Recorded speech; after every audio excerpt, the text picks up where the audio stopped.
Hey guys, I'm Island Turtle. Welcome to BOMISpirit. This is the weekly intuitive astrology reading for April 10th to the 16th. Welcome. If any of you guys are new, don't forget to subscribe if you are liking this video, and make sure your notification settings are set to your personal liking, because sometimes when they do updates, the algorithm and everything changes all that. So just make sure that it's set to whatever it is you want to have it set to for all the channels that you guys like to follow. Okay. Before I get into this, you can probably hear that my voice is a little different. If you caught my last live, you guys know I've been going through some like flu, cold, like sort of symptoms. And oh, my voice sounds so different, and whatnot. I'm still experiencing that. It's not as bad. I'm not nearly as congested, but you can tell it's like there's something deeper kind of going on. But it's almost done though. I can feel that it's almost done. So just bear with me if I have to stop and cough or blow my nose or whatever. If I gotta do this video in parts, I'll do this video in parts. I don't know how long my voice is gonna hold up. I'm hoping it'll be just fine. I haven't spoken all day. Trying to save my voice for this. So just know that I might have to stop and take care of that, okay? I'm gonna go overhead. I'm gonna go ahead, slow it down. I'm gonna go ahead and get into the astrology of the week, and then I'm gonna go ahead and do the collective messages, and then we'll look into the elemental groups of fire, air, earth, and water, okay? All right, let me do this timestamp on here. Whew. Okay, so a few things astrologically going on this week. Venus is moving into Gemini. Vesta is moving into Taurus. We do also have the last quarter moon happening in Capricorn at 23 degrees on the 13th. And on the 14th, Saturn will be exact sextile the North Node in Taurus. That's actually going to help us a lot this week, and I'm going to get into that, okay? Now, something I was just picking up on collectively. Some of you might have, I was like, where do I want to start with that? There's a lot I want to say. Some of you might have anger coming up, and I'm going to be very honest. Some of you might feel a little on your high horse this week. Some of you guys might feel a little entitled. You might feel a little superior this week, or some people might be feeling that way towards you. I was getting like the Five of Wands energy. Five of Wands, Queen of Wands, King of Wands, like a lot of fire. It's funny because we actually have a lot of emphasis on Taurus this week. So the King of Pentacles, it's almost like it's in there, but it was almost being dominated by fire. And I feel like that's going to be the challenge this week. Like, have we mastered ourselves enough to really master Aries energy, master our fire, right? The how we take action, how we want to assert ourselves, how we want to co-create, how we want to create things or even destroy things, how we stand up for ourselves, stand up for other people. Again, assertion, right? It could be really easy this week to get lost in that fire. So don't lose sight of the King of Pentacles energy within yourselves, your own accountability, your own integrity, your ability to plan things accordingly for the long term. The third quarter, excuse me, the last quarter moon. I don't really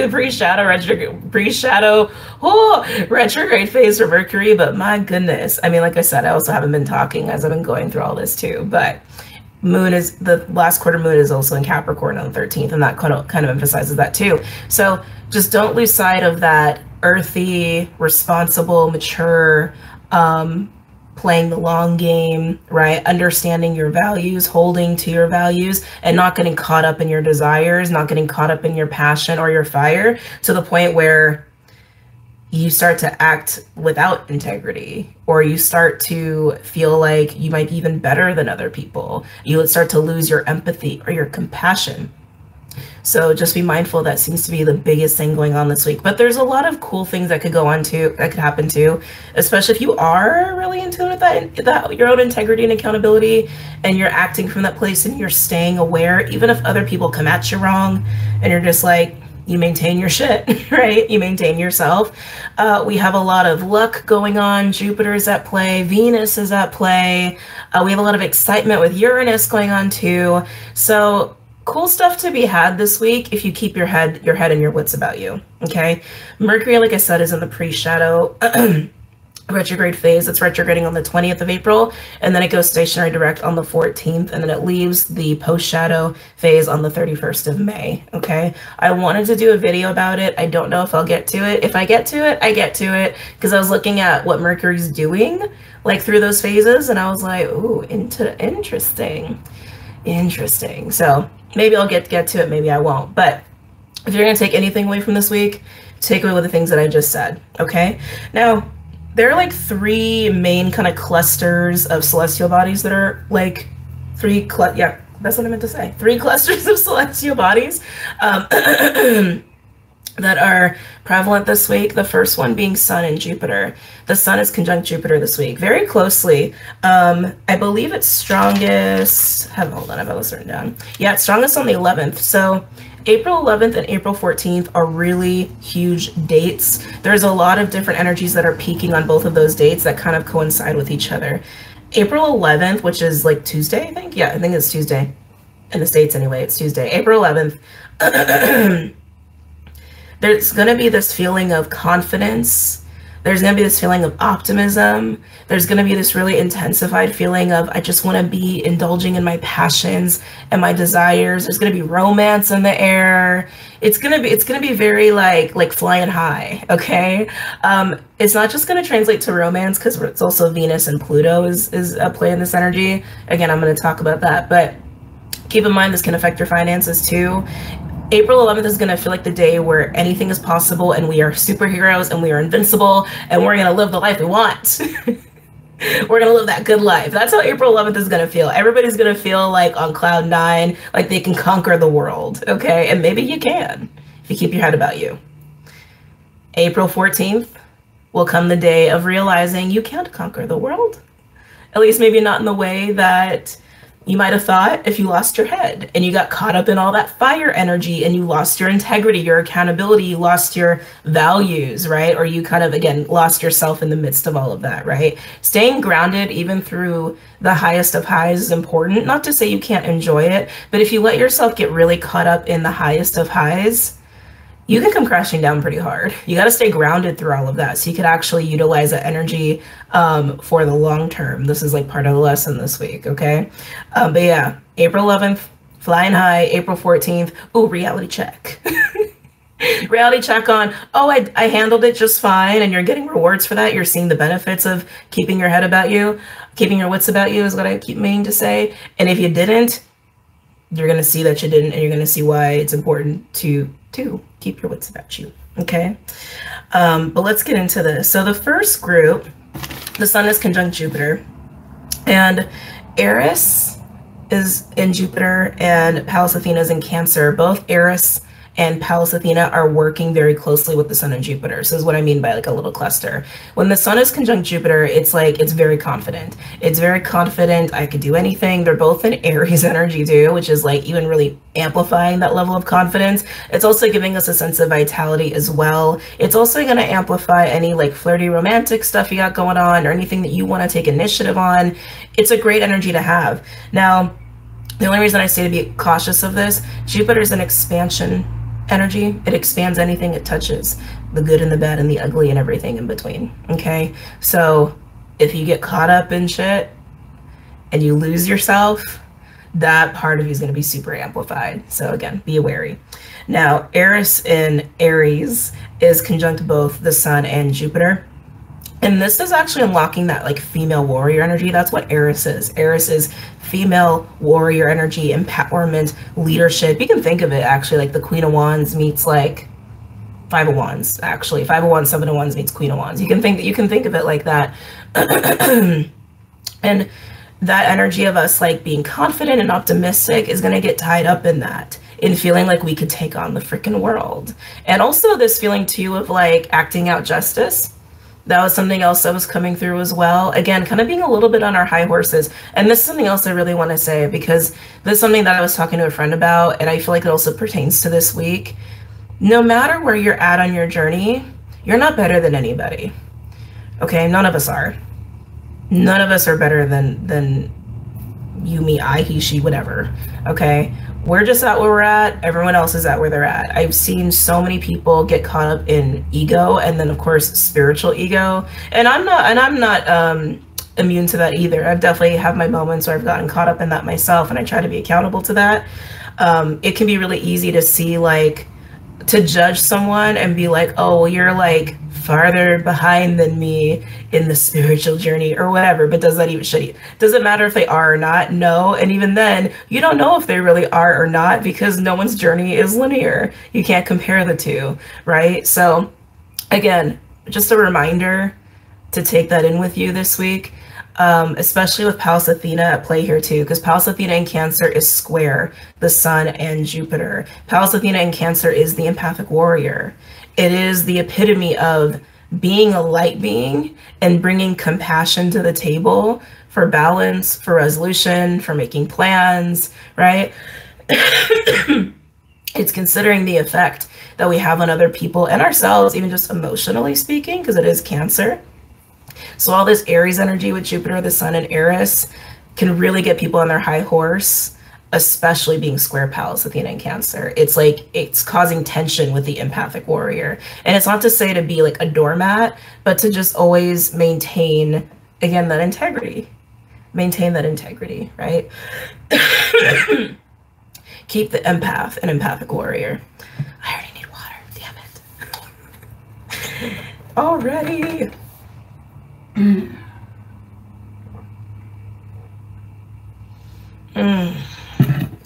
Oh, definitely feel like I'm going through like a big shift in my throat chakra with these symptoms that I've been having. Because it's even where it started. Sorry, a little tangent. Because it's even where it started. It was like down here, and I was like, oh, that feels weird. And then it traveled, and then it was like all kinds of crown shit, and then third eye stuff, and then it went like all the way back down, and then it went, whoo. And so now I can feel it. It's like back down in here where it started. And I can hear it. My voice sounds very different to me because I don't have any congestion going on down here anymore. So it's just, yeah, it's just my voice. Anyway.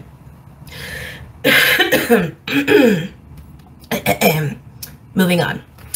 Now, the second thing I want to talk about is Mercury. Mercury is going to be sextile Mars this week. And then towards the end of the week, it's going to be conjunct Uranus. That conjunction with Uranus is interesting because it's going to stick around a little bit the following week when we start to get really close to Mercury going officially retrograde. But it never actually gets exact because Mercury starts to retrograde at 15 degrees and Uranus is at 17. And then Mercury doesn't catch back up to Uranus until June.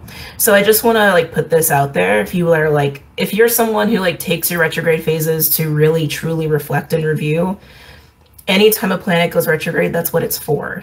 It's to pause that energy or aspect in our life to take a step back and see how we need to evolve or change something, or we can learn something. So when Mercury goes retrograde, it's a time to kind of look at how you're planning, how you're communicating, how you're looking at things a certain way, so you can improve upon it. And in Taurus, that's definitely about plans. It's definitely about plans. It's definitely about the long game. It's anything domestic related, anything related to comfort, and also your own values. Taurus is all about values and self-esteem, self-worth. Taurus is all about that. And it's beautiful too, because we've been in this North Node, Taurus, South Node, Scorpio. Again, this is Western tropic astrology that I'm talking about. We've been in this for so long, and we're about to turn the corner to Aries, Libra. In Vedic, we've been in Aries, Libra. But anyway, coming back. So here we are with Mercury retrograde happening like right before we switch over and that we're done with Taurus, kind of helping us to cement these Taurian lessons of what is valuable to us, what's important to us, can we plan accordingly and show up and follow through and be responsible and accountable to what it is that we say we're going to do, try to do, all those things, right? Oh, no. I was like, I thought it started to lag. It's like, no, don't do that. Anyway. So coming back to Mercury this week, Mercury being sextile Mars is great energy. That's awesome. It really leans towards being successful with anything you try to do.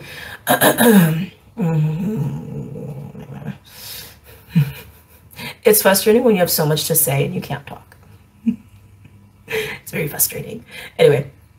But that's what it is. That's what that energy is. It also is makes you a little bit more like quick-minded, I guess you could say, like witty, charismatic, maybe even a little flirtatious, because we are talking about Taurus energy working off of Cancer energy too.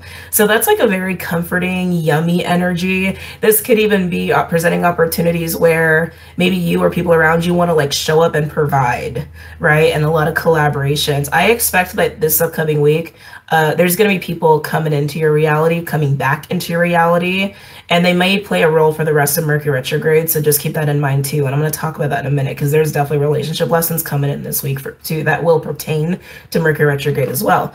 But really, really positive aspect, especially the fact that the sun is conjunct Jupiter. Again, just watch the high and mightiness that could happen there with that energy, and don't forget the Cancer. And it's funny I say don't forget the Cancer, because Mercury sextile Mars, and Mars is in Cancer too. Pallas Athena in Cancer is that, like, don't lose the empath and empathic warrior energy I was talking about. But yeah, this is really great. This is really yummy. And I do believe it's strongest on the 11th too. Yeah, it is. Yeah, this is also strongest on the 11th. So like I said, the 11th is a day where we're flying high. We feel high and mighty. We feel like we can conquer the world, and make anything happen.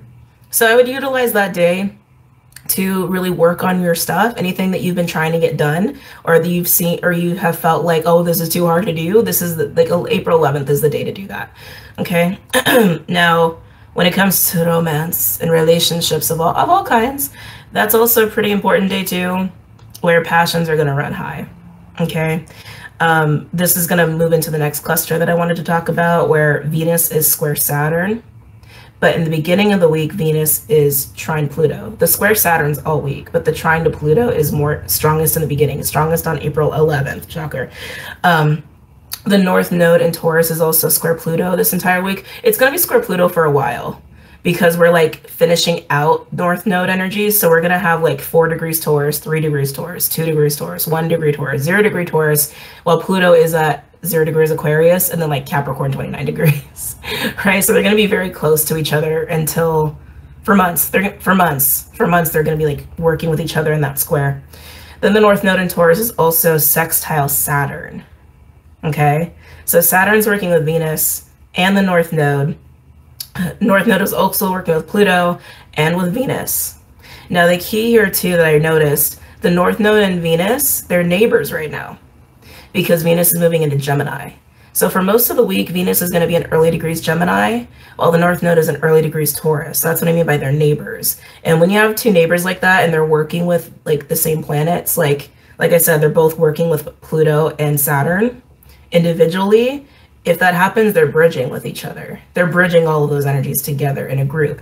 So why is this cool? The trine to Pluto with Venus, with all this boosted Aries Jupiter energy, and then the Mercury sextile Mars, also Juno is conjunct Uranus exactly on that day as well. That also leans towards excitement and changes with relationships, partnerships, or standing up for what it is that you feel like is right. Again, very ballsy, very high and mighty, I could take on the world sort of energy. And also with relationships, very much like new relationships can be coming in right now. When you have Venus trine Pluto, it can bring in transformative relationships, karmic relationships. The intensity with passion and sexuality is really, really enhanced, especially with Venus, like just leaving Taurus. I mean, Venus in itself will do that, but just leaving a sensual energy like Taurus, that is also very much still there. But it can also do that with money as well. It's like we get a little caught up in Plutonian power when Pluto goes trine Venus, and it really reflects in relationships, and it really reflects in money, like money endeavors. This is also where you want to be careful with anything that you're wanting to do, that you don't get caught up in the fantasy of, ooh, money, right? And then you kind of get into like a greedy, like sort of attachment to money sort of a thing, versus keeping your head about you, keeping your wits about you, staying grounded through all of this, okay? So that's Venus trine Pluto. But throughout the week, Venus is going to be square Saturn, strongest on the 14th. This is where this reality check is coming in, because Venus trine Pluto can bring in like the fantasy of a relationship, the fantasy of dream come true. I am almighty and all powerful. I can do anything. And again, keep your intentions with you, keep your integrity with you, because if you don't, Venus square Saturn brings loneliness, can bring sadness, can bring depressive energy. It can make you feel like you're cut off from people, that there's a coldness kind of going on. I was also getting to the, like, there's gonna be difficulty with understanding. And I know I wrote that down somewhere and I felt it. Because Lilith is gonna be square Mercury. That's why. Because Lilith is in Leo and it's gonna be square Mercury and Taurus all week. When Lilith is square Mercury, the way we speak can be misunderstood. The way that we're hearing people can be misunderstood. And with Lilith being in Leo against that fixed energy of Taurus, there could be a lot of ego going on, and it's like driven from desire and sensuality and all those things, driven from our own personal like impulses. So again, keep your head about you, all right? But yeah, that Venus square Saturn, it can also make it hard to be productive. It can make it hard to stick with the things that you've decided to be obligated to. It's a tough energy. It could also restrict money as well. But I was getting more so that there might feel like a disconnect with your own intuition, with your own sense of clarity as well. That was something I was channeling. So that might be strongest on the 14th. But so there's only 3 days after the 11th. So I sound like a broken record, but on the 11th, we're going to think we can do anything. We're going to think anything can happen. We're going to think we can get anything that we want, and nothing's going to stand in our way. Some of us might get so caught up in that, we might get a little superior, might get a little bit on our high horses, might look down on other people even, might over commit to certain things that we're trying to do. And then come the 14th, restriction with Saturn on our money, on our relationships, on our own vitality. It's not going to be a very fun energy. So just know that reality check is there. Okay. Now, the cool thing about this, though, is that the North Node being sextile Saturn actually provides almost like the gift of Saturn in a way, because North Node energy is about destiny, forward progression, learning karmic lessons, that sort of deal. And Saturn's also about learning karmic lessons, but Saturn is I call it the master maker. Saturn comes in to challenge, to restrict, so that you really can grow. So if you feel all this intense fire, Pluto energy, and you keep your head about you, you still get your things done, you look at the long term, people come in and you're like assessing, you're not over investing right away, you're not making any judgment calls right away, the 14th comes in, gives you a reality check and comes to pass. That sextile, the sextile between the North Node and Saturn, will give you rewards for the next step. Like, okay, you did learn. So this week might feel a little bit like a test week, a little bit like an initiation week, but it's stepping forward, okay? It's facilitating growth from this sort of stuff, all right? Oh, I guess that's everything I wanted to say. I feel like I always have that moment after the fact, and I'm like, oh, look at that. I will say this too. So I've been trying to do this more where I'm really focusing more on just like the main planets versus all the asteroids and dwarf planets, because it can get really complicated. It also just takes way more energy and time.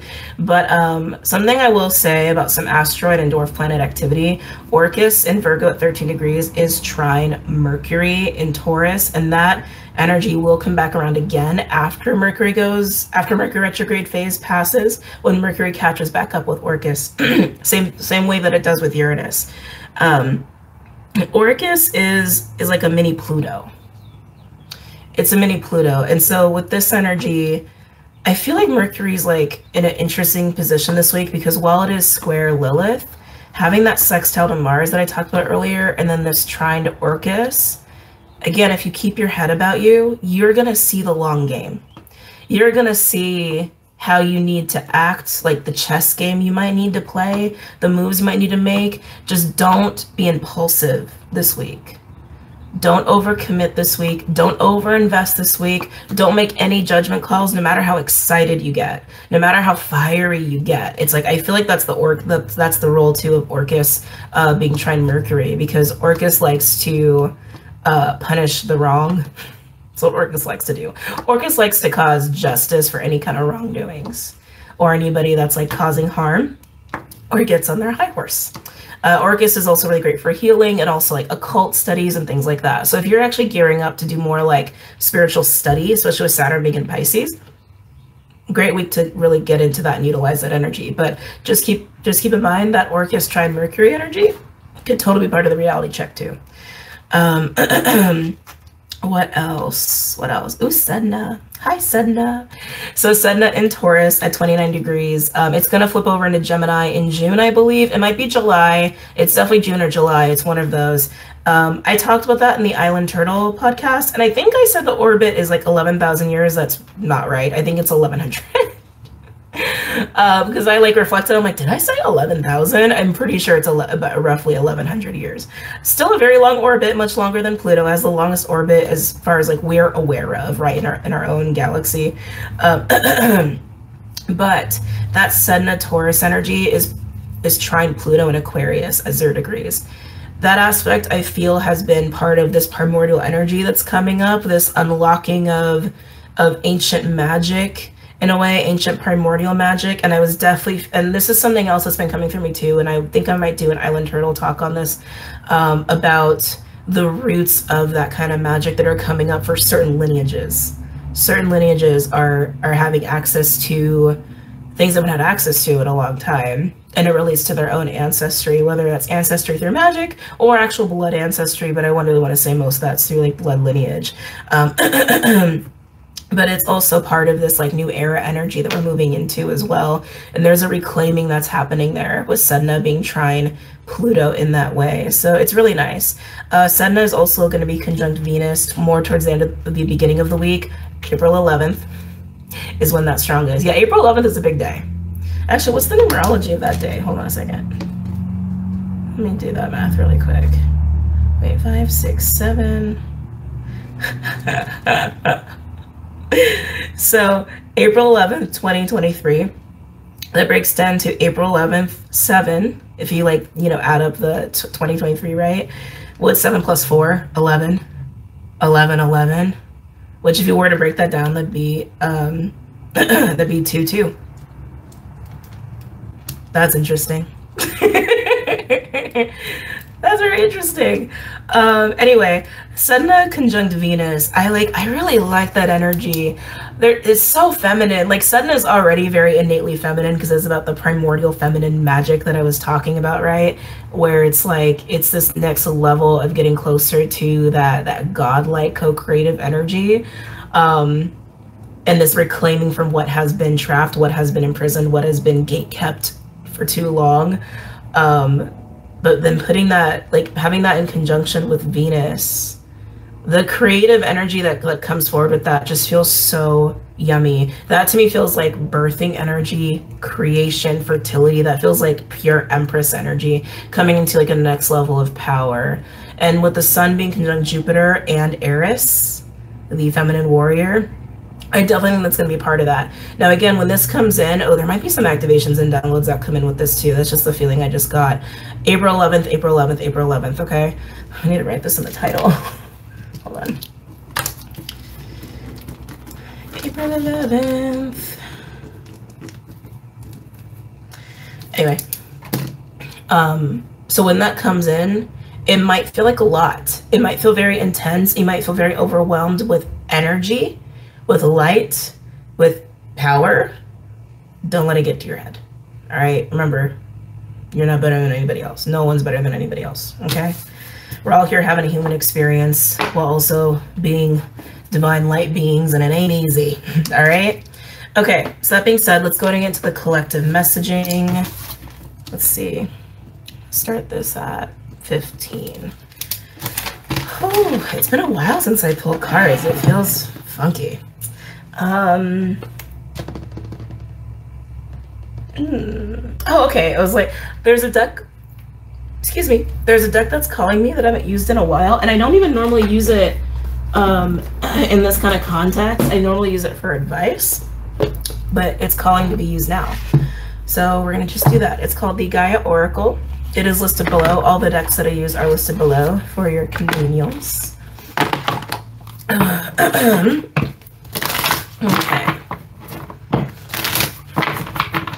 Any messages or insights for the collective? I feel like I had this come through before. Like maybe a couple weeklies ago, the hippo. Or maybe it was for a sign reading. It definitely came through at some point in the last month in one of the many readings that I've done.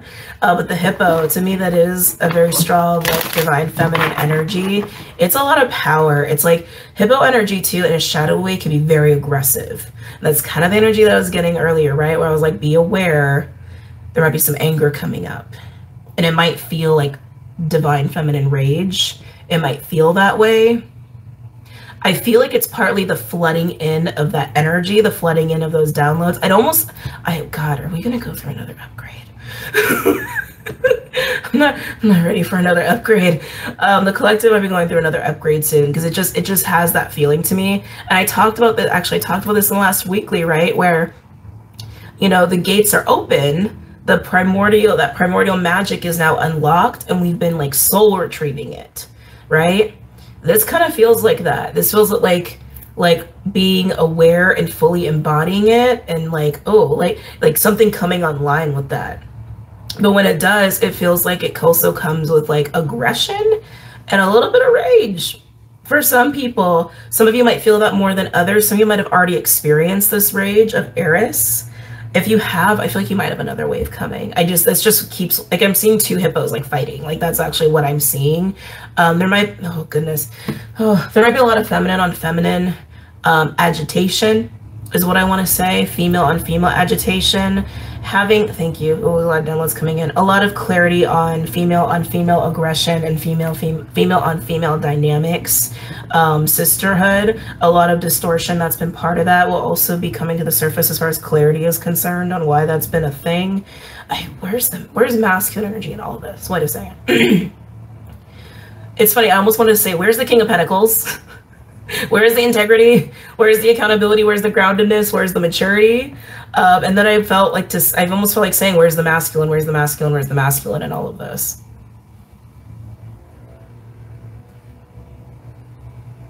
That's interesting. There's something going on there. It feels like it's being hidden in the shadows.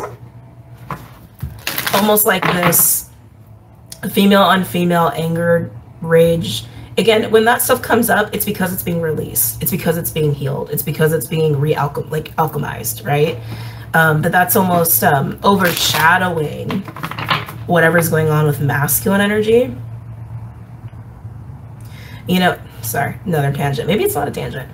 I was getting Hercules synchronicities between me and a friend. And so there's a really great podcast that I love called Mythology. Totally check it out. It's on Spotify. That's where I listen to podcasts when I do choose to listen to a podcast. But it's free, the Mythology podcast, and it's awesome. They basically narrate and reenact like all these different stories from all these different pantheons, like Chinese, Hindu, African, like Norse, like all of them. It's really cool. And they did 2 episodes for Hercules, and I listened to them, and it was like, and I think maybe this is why I brought this up, because I think this is what's actually going on with masculine energy. The story of Hercules, as I was listening to it, just reminded me of like how sons pay for the sins of the father. That was just a huge theme that kept coming up in the story of Hercules that I was listening to, and almost like this constant, what's the word? There's a word for this. Vilify? It doesn't feel right. I think that's the word, but that word doesn't feel right. Words are hard. There's always like the constant paying for the sins of the father, and then on behalf of like a rageful feminine, or like rageful, lustful, distorted feminines, continually like putting him in these very compromising, fatal, just awful situations, and he just was like constantly just had to succumb to that. He didn't have a choice, really. He just had to keep adapting with all these situations that transpired to constantly pay for the sins of his father, and then always finding himself in these awful situations because of distorted, angry, lustful, I almost want to say succubus like feminine energies, only to die in the end, but to ascension. I'm thinking this Herculean archetype or story, that frequency is coming up for some men specifically, or masculines in the collective right now this week. Anyway, let's get to pulling some cards. Any messages or insights for the week? For the collective. Level up your letting go. That's what I just heard. Level up on your letting go of certain beliefs, things, relationships. I'm also getting this too. It's one thing to practice self-worth and self-love. It's another to judge and criticize others because you think you're better. Something else, and that is something else entirely.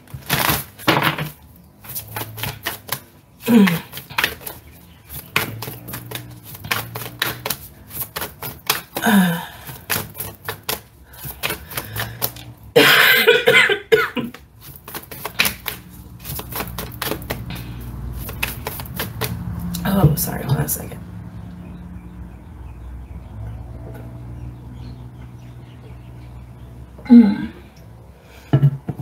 Okay. Any messages or insights for the collective this week? God, there's so many things that are like flashing in. I feel like so many people are doing so many different things. And that's also kind of the energy that we're into with Saturn being in Pisces, where, you know, there's a lot more of the individual path that's kind of going on right now. Where yes, we're all interconnected, but being in that, learning to be in the energy of Pisces, of being in isolation at the same time, of really truly being in that like individualized sort of space. Oh, excuse me. Am I taking all of these? No. Okay. All right. Fine. God, I almost feel like I'm not even supposed to use cards, but it feels weird to not use cards.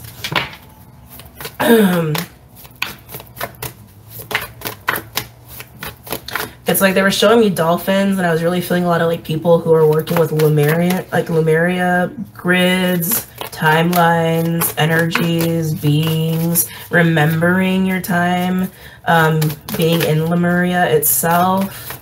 Some of you are really, really heavily entrenched in that. I can feel that. You're just where you need to be. And that's definitely not for everybody. This is what I'm saying. It's like I can feel like it kind of feels like North Node energy. Like everyone's individual North Node, it's like getting deeper into that. That's kind of cool. Getting deeper into our own individual destinies. Remembrance just came up. Resurfacing of past feelings and emotions. God, there's so much. It's so many, because this is kind of very Lemurian just looking at that, right? Oh, and it also reminds me of Sedna.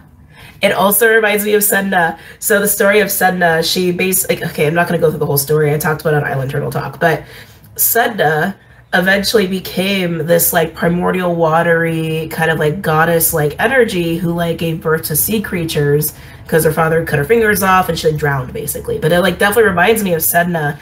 This is where the rage might be coming up. Okay. Yeah, this is where the rage might be coming up. I hate to say this, but especially towards, well, okay, I'm going to say like this, towards authority. Towards authority, any feelings of being controlled, being repressed, being imprisoned, being locked away. This is the rage that's going to come up, okay?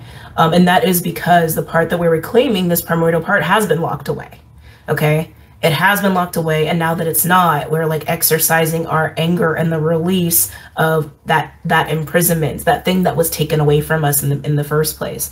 The bloodlines that are really going to feel this, there's a lot of African lineages that are like really going to like come full front and center. Some of you, my guys, might have already been feeling that individually or seeing that in your reality, just like the knowledge, the divine knowledge from those lineages like starting to come up and out in the collective.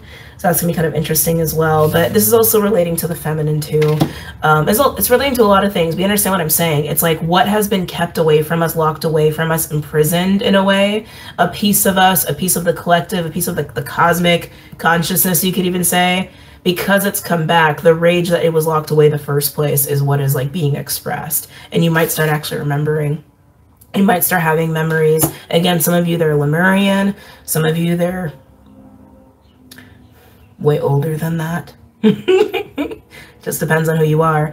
Some of you is also going to translate more into like relationships, like even just, you know, things you've gone through in this life or other lifetimes, especially as it pertains to authority or people who have misused or abused their power as gatekeepers. So a whole lot of ways is going to come up, but you guys understand what I'm saying. And I hate to say towards men, but that might come up as well. And especially female on female, that's also a thing too.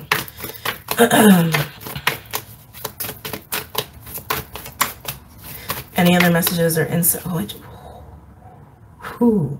Just got really dizzy. Activation warning. I just need to put that on all of my things. Activation warning.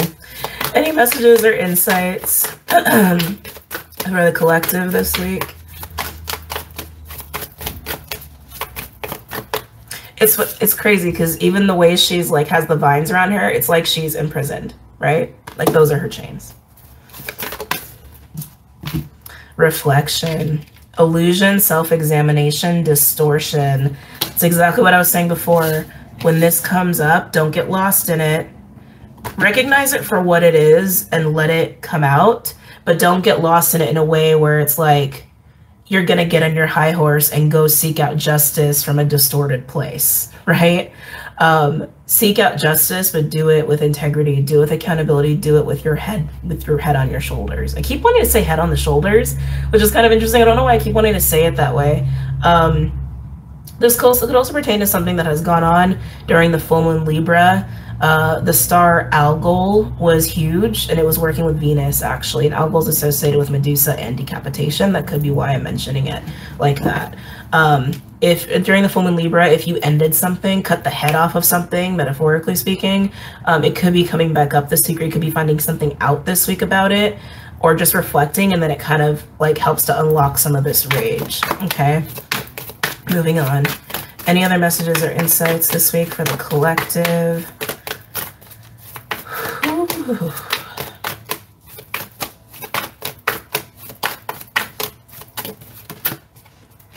Lost love, surrender, healing, and release. So again, let it come up, let it come out, let it go.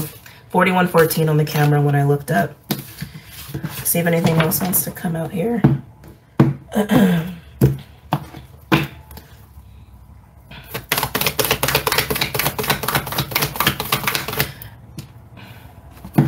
You're gonna, okay, this just has to be said. The feeling of what was taken from you. It's funny, I just realized like the moon, right? It's like, it's not even here. This is more like sunset, and like the moon is out, and then the moon's like really out. It's an interesting progression. Whatever was lost, taken, imprisoned, kept away, and you know, kept away from you, restricted, you're getting it back. Okay? It's coming back to you. It's coming back to all of us. It's coming back to the collective.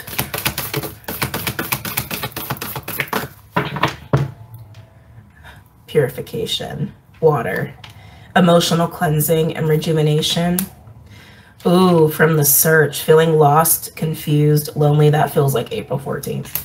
And night wind, facing fear, subconscious release, and healing. It feels like this is what's being purified. These two energies together kind of feels like the Five of Cups to me. It feels like being in the darkness. It feels like that peace that we're getting back where it's been. And the fact that we've been cut off from it, the feelings, emotions, or experiences that spawned from that missing thing, which is confusion and disconnection. Some of you, this is actually going to really affect you as far as addiction is concerned, especially any of you who like still struggle with any vices like drinking or food or sex or whatever it is. You're going to feel even closer to home than you've ever felt. Some of you have been doing a lot of root work. This is also going to really intensify your root work. But yeah, to me, this just feels like darkness. This just feels like the thing that was lost, we didn't know was lost until we got it back. And it's like, oh, is that way a part of me has felt like withheld or sad or imprisoned or restricted or whatever? Is like, this is really going to affect anybody who has identified themselves with any groups that have been that have what's the word with any groups historically, culturally, racially, sexually, that have significantly suffered, like slavery, genocide, etc., discrimination, right? Like significantly suffered. A lot of groups who a lot of you who identify with any of those groups, you're gonna really feel this, okay? But because you're getting it back. We're getting it back. Uh-oh.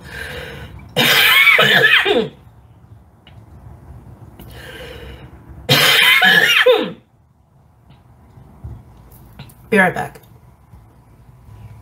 All right, guys, sorry about that. Let's go ahead and get into the elements. Who's gonna go first? Earth, air, water, fire. Oh, air, you guys feel good. We're gonna go with you guys first. I literally air with you. I get this very light, almost like a butterfly kind of an energy. Oh, hold on a second. Darn it.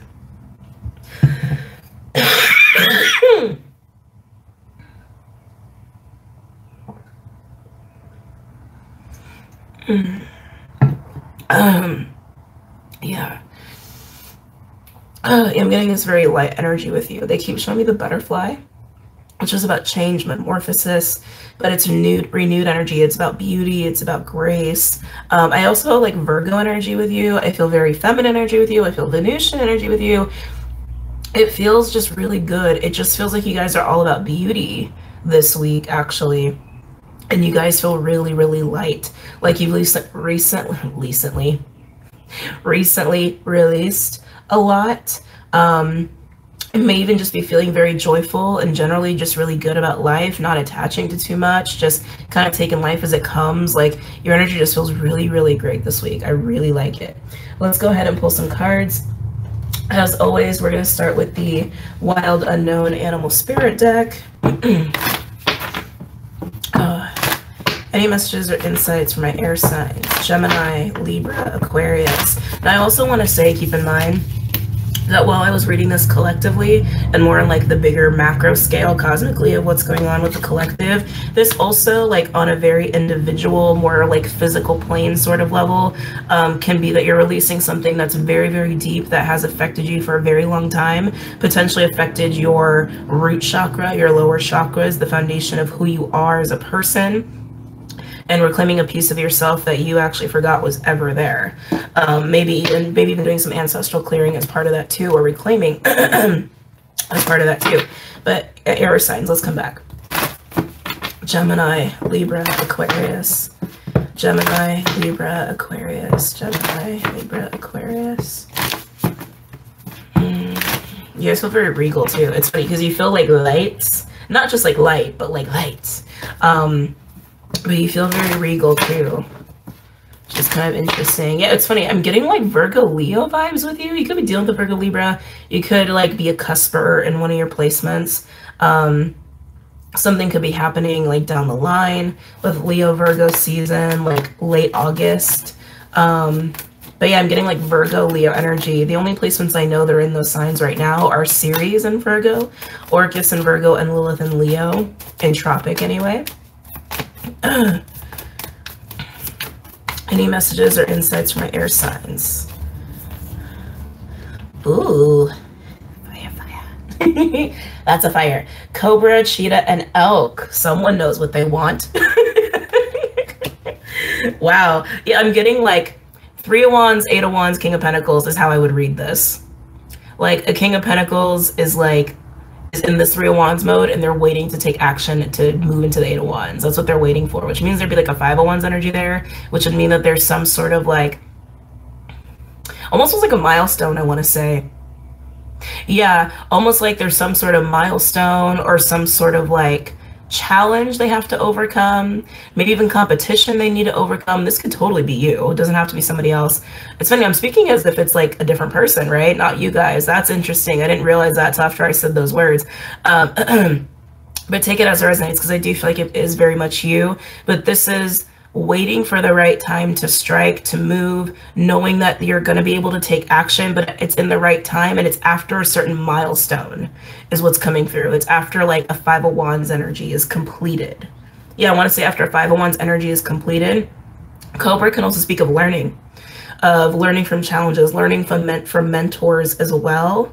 It could be that someone needs to learn a lesson before they can like move on and take action, like almost like how do I want to say this? Like, just pure example. Like, let's say someone wants to be a doctor, right? Before they can be a doctor, They have to research all the requirements to be a doctor, and then they have to figure out like what schools they need to go to, what kind of schooling they need. They need to figure out what tests they need to take to get into those schools, right? It's almost like someone's decided they want to be a doctor. They know what tests they have to take. They might have taken the first test, and now they're just kind of waiting on the results so they can go into the next phase of schooling, right? Like that's kind of how it feels to me as an example. So, okay, interesting. Like I said, I feel like this is you, but it could be somebody you're dealing with or someone you know, because it's just how energy works. It is fluid, it's not linear, and I pick up on energy fields. I pick up on a lot of stuff, actually. And my job is just to sort it all out. But this energy, it kind of feels like maybe they've had a history of going in circles, or they've had a history of like trying to do things and not really working out so well, and then kind of feeling stuck and then kind of starting over. Like, I think this energy has also had like, well, you know that saying, like, you know, doing something like the same way over and over just is the definition of insanity. They've kind of been doing that. They're tired of doing things the same way, and so they've learned not to do things the same way. So they've grown enough to understand that what they want to accomplish, they might not have been ready for, and they had to grow as a person. Yeah, it feels like this is somebody who has not been an elk for very long. They've like evolved into the elk recently, which is very much the King of Pentacles to me. Elk is basically the epitome of the North Node Taurus phase that we've been in. We've all been learning how to be an elk. It's bringing out that King of Pentacles. That's like, where's the King of Pentacles, right? That's what I've been referring to. Yeah, learning not to go in circles anymore, learning and understanding and growing as a person in order to understand what is required to actually make things happen. That's part of what this elk energy has been going through in order to actually not go in circles anymore, okay? Get to where it is they want to go. Yeah, I think they had to grow. That was their milestones. They had to grow, they had to learn. Sorry, so much coming up here. This energy is also going through some sort of like, it could be past life memories. It could also just be reflecting on their path that got them there that actually got them there.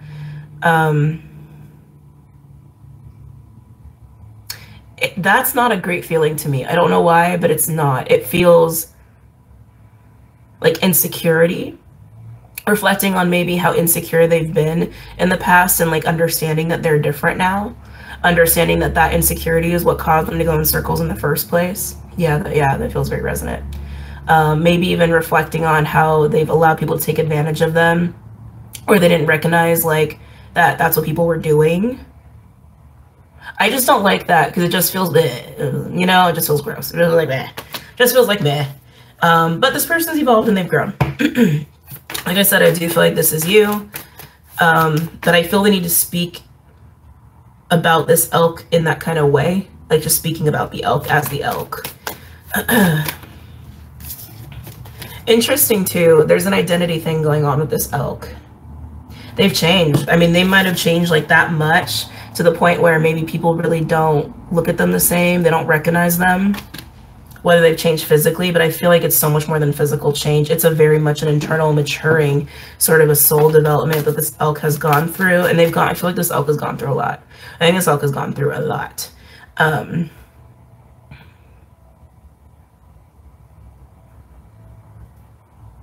They're really embodying a stronger version of themselves. And yeah, people might have a hard time believing that, or people might have a hard time believing that, respecting that even. A little bit of anger coming up in this elk. Any other messages or insights for my air signs? Gemini, Libra, Aquarius. Gemini, Libra, Aquarius. Ooh, the eagle. When the eagle comes out in this deck, it's kind of like the world card. It speaks of new karmic cycles and closing karmic cycles that are just inevitable. It's just part of your path, part of your blueprint. I want to say part of your North Node. All this like North Node referencing. Hold on, let me put that down and put that in the title. Okay. Eagle, just as an animal itself, is also a divine messenger. It's about having the higher sight, higher wisdom, divine wisdom, psychic sight, that sort of deal. I don't know if I said that already. But that's also what eagle represents. again, something's been claimed. Something's been given back. I really feel that with the eagle, almost called the eagle of elk. They reclaimed something that has been lost or imprisoned or kept away, like a piece of them.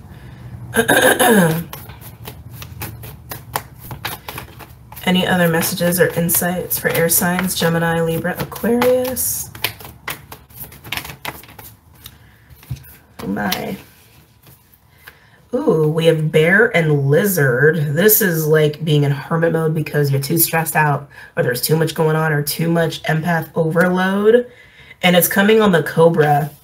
So the elk, like I said, they've been in this kind of Three of Wands place, like knowing there's a time to take action, knowing there's a time to move, knowing that there's a time to, yeah, like to move forward, right? But while being at the Three of Wands, they've also been clearly recovering too.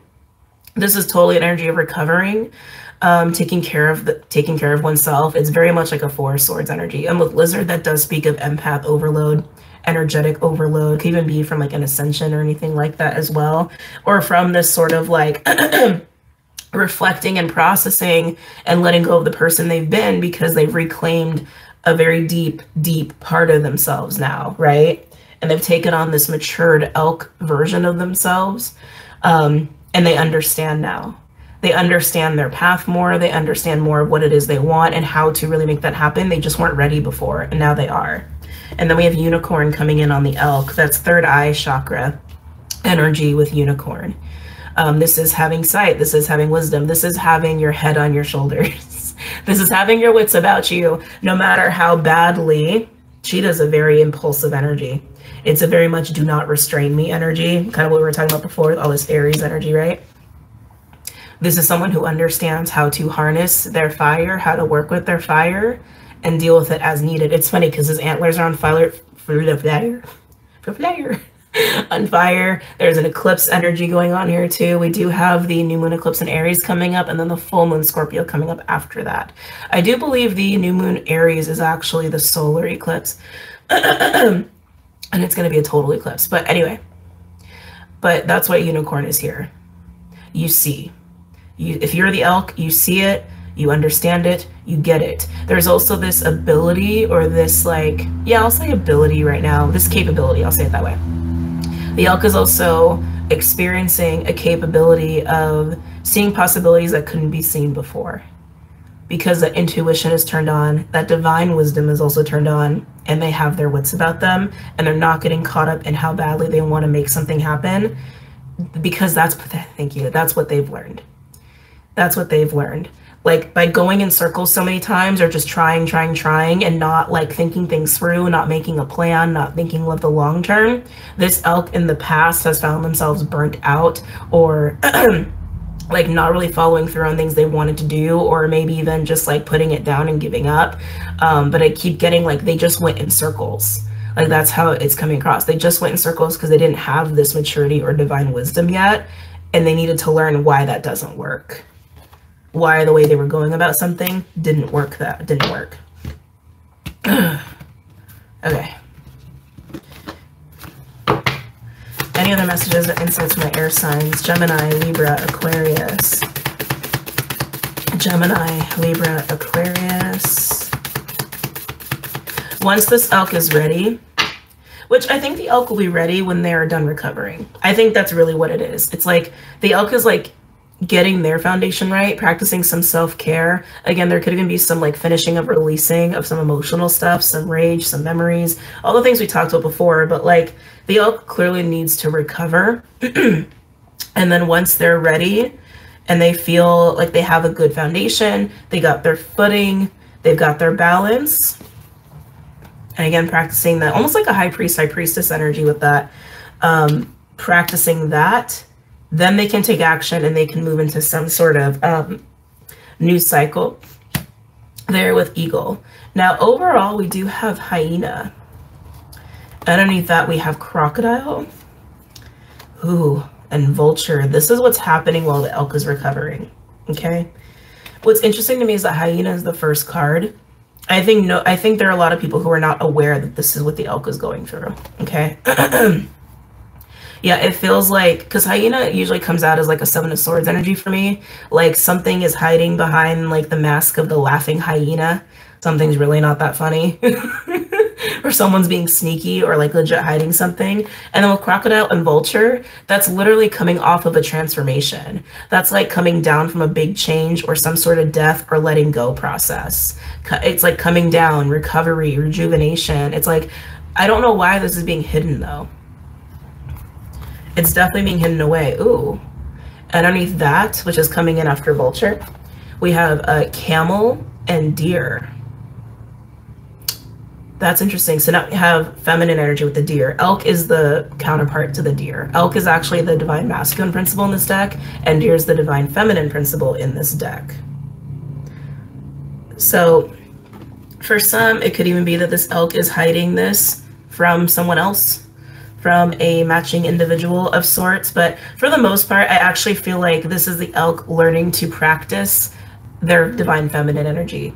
Learning to practice self-care, learning to practice prioritizing the self, learning to practice recovery, rejuvenation, right? In order to be able to take action effectively, practically, sustainably, and not just go in circles.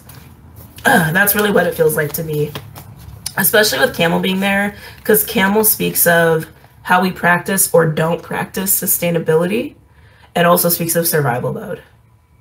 So air signs, it looks like if you're the elk here, you've learned a lot of valuable lessons in not burning yourself out, burning yourselves out, how important it is to have downtime, how important it is to prioritize your physical needs, your emotional needs, and sometimes also just giving your mind a break. You guys are air energy. You guys live in the mind a lot. You guys are also very social creatures. And I don't know why I just got planning. You're not exact. Well, no, I guess you kind of are, like, because you guys see connections, right? So you guys are actually really good at facilitating plans and logistics as well. But this is understanding that there's a time and a place, right? Yeah, understanding there's a time and a place. You've just been maturing with understanding the balance of your needs here, air signs. That's what it looks like to me. That's definitely what it looks like. And whatever this recovery is, I keep feeling like you're reflecting, like you've already gone through some sort of ending or big change or big shift, and now you're just kind of like, yeah, you're just recouping from that. And again, so you could be recouping from an ascension, but you're just recouping from that. And then when you're ready, you're gonna get on it. Wow. Okay. Nice. But the hiding it. Sorry, let me get back to this. Why are you hiding it? That's something that's very suspicious to me. I'm like, why? Do you not want your enemies to know that you're recovering? I don't know. It's weird. Like, why would you hide that? Why would you hide that? I don't know. Maybe it'll come out in the tarot cards. But let's go and pull some tarot cards.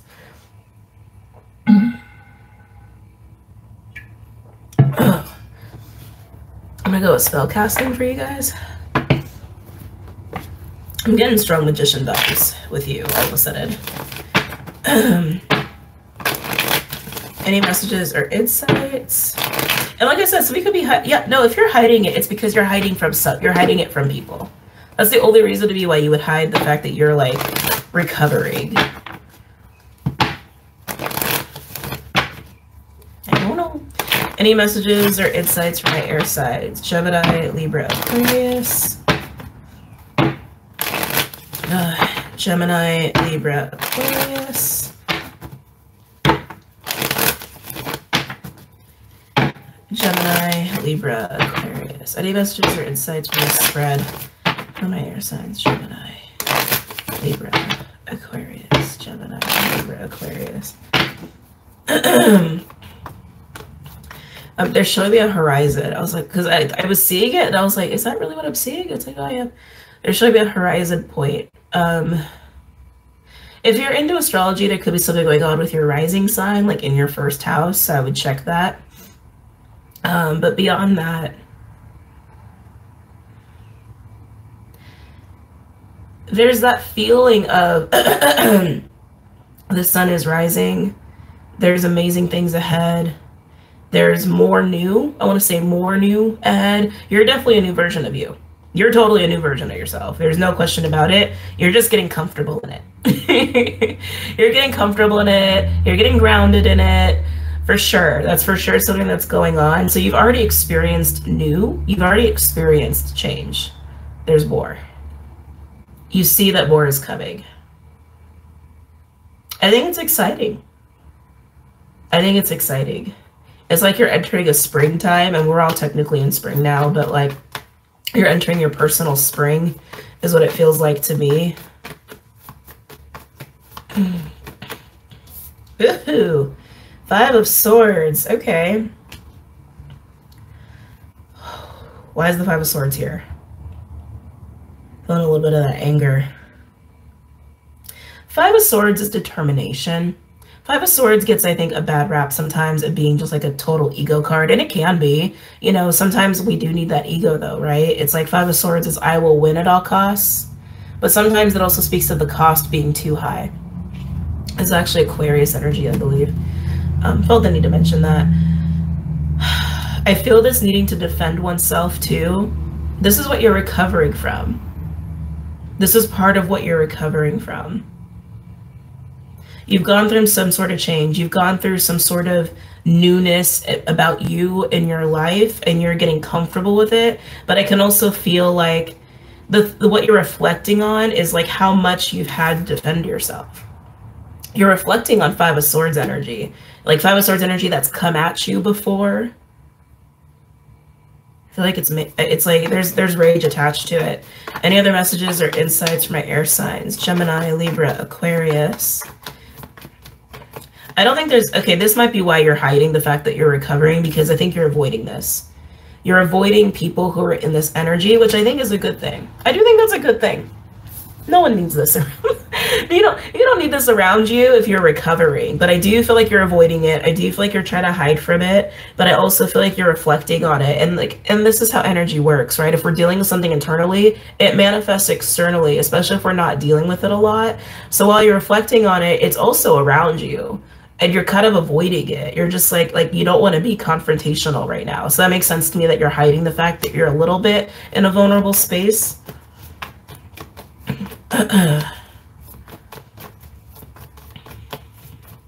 If people disturb your recovery, I think you might give them a little bit of the 5 of Swords, but it's out of a need to really protect yourself. So I get that. Any other messages or insights for my air signs? Gemini, Libra, Aquarius. Ooh, Knight of Pentacles in reverse. Ooh. Yeah, this is leave me the fuck alone. Leave me alone. You're also defending yourself from anybody who is like a false person, is also what this looks like to me. Because Knight of Pentacles in reverse is someone you cannot trust. Knight of Pentacles in reverse is I'm not up to the task. I can't be your right-hand man. I'm not trustworthy. I'm not practical. I don't have integrity. Knight of Pentacles is the epitome of integrity. Now, while you're recovering, you also are reflecting on the old version of yourself, or maybe you were a bit of a procrastinator. Maybe you were somebody who just couldn't follow through on certain things, and maybe your ego got in the way of that, and maybe your ego got in the way of it of like maybe filling you with doubt, or the opposite. Maybe you were too cocky, right? And no matter how it's coming through, it's like you're reflecting on times where you couldn't be dependable, or you were kind of fickle, or you just couldn't be dedicated or follow through or put in consistent effort, but you're also shielding yourself from anybody who's like a false person, who cannot be relied upon. You've learned who you could rely on and not rely on. And you've learned how to better rely on yourself to make things happen. Any other messages or insights? Ooh, we got a Queen of Pentacles.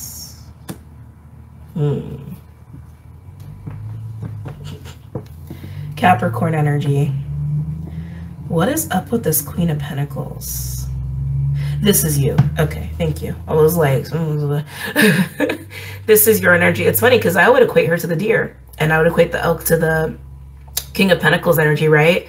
And like I said, you are learning to exercise the need to prioritize you, to nurture you, to take care of yourself. And that is what the Queen of Pentacles does. The Queen of Pentacles provides practical nurturing and taking care of things, management, maintenance. Like, they're the multitasker. Like, they're the ones that will work from home and take care of the kids and all that sort of deal, right? Like, that's very much like the Queen of Pentacles. It's considered the perfect partner card. But you're nurturing yourself. You're nurturing yourself, and you're also shielding yourself from anybody who fakes that energy.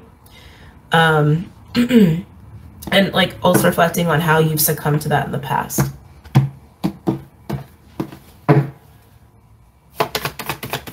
Any other messages or insights?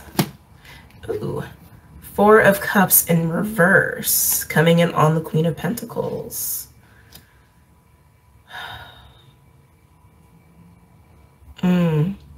Some of the stuff you guys are releasing from the old versions of you, and maybe also the stuff that might be coming up, like old memories, even from past lives. It might be situations that are circulating around being very much abandoned. Being abandoned, not being safe, feeling rejected, feeling not good enough, feeling like you weren't capable of the things you wanted to do, maybe because people told you you weren't or treated you like you weren't, and that could just have been patterns. But like I said, like that energy to me feels more like memories, like old past life stuff coming back as you're reclaiming this part of you that has been like locked away. It's like, it's also coming up with like the distortion of it is like, the distortion of it being gone is coming up. You understand what I'm saying? I think you understand what I'm saying. Yeah, I mean, this to me feels like self-worth. What had you going around in circles, not being able to follow through on something or accomplish something or specific things? It was not feeling worthy enough, not feeling good enough. That's really what it was coming down to. Not feeling like you could put in the consistent effort, like you weren't capable. That's what it looks like to be, or people making you think that, taking advantage of you that way. But I also see you shielding yourself from anybody who lowers your frequency. Like anybody who like gets in your field and like actually starts to enable that within you, you're totally shielding yourself from that. Any other messages or insights from my air signs? Gemini, Libra, Aquarius. Aquarius, what you guys are capturing my attention a lot. Why are you doing that? You're really capturing my attention. Any other messages or insights from my air signs? Gemini, Libra, Aquarius. Ooh, and there it is. There's the fire. The King of Wands. And I actually wanted to come on the Elk and the Unicorn. This is that part of you that's ready to take action. This is part of the new energy that you're in. All the cards I pulled before is what you're recovering from. And you're letting go and you're reflecting and you're shielding. This is the new energy. This is like the new part of you that's been unlocked that you were like reclaiming, and embodying. And you're like, okay. King of Wands is very powerful. King of Wands is confident.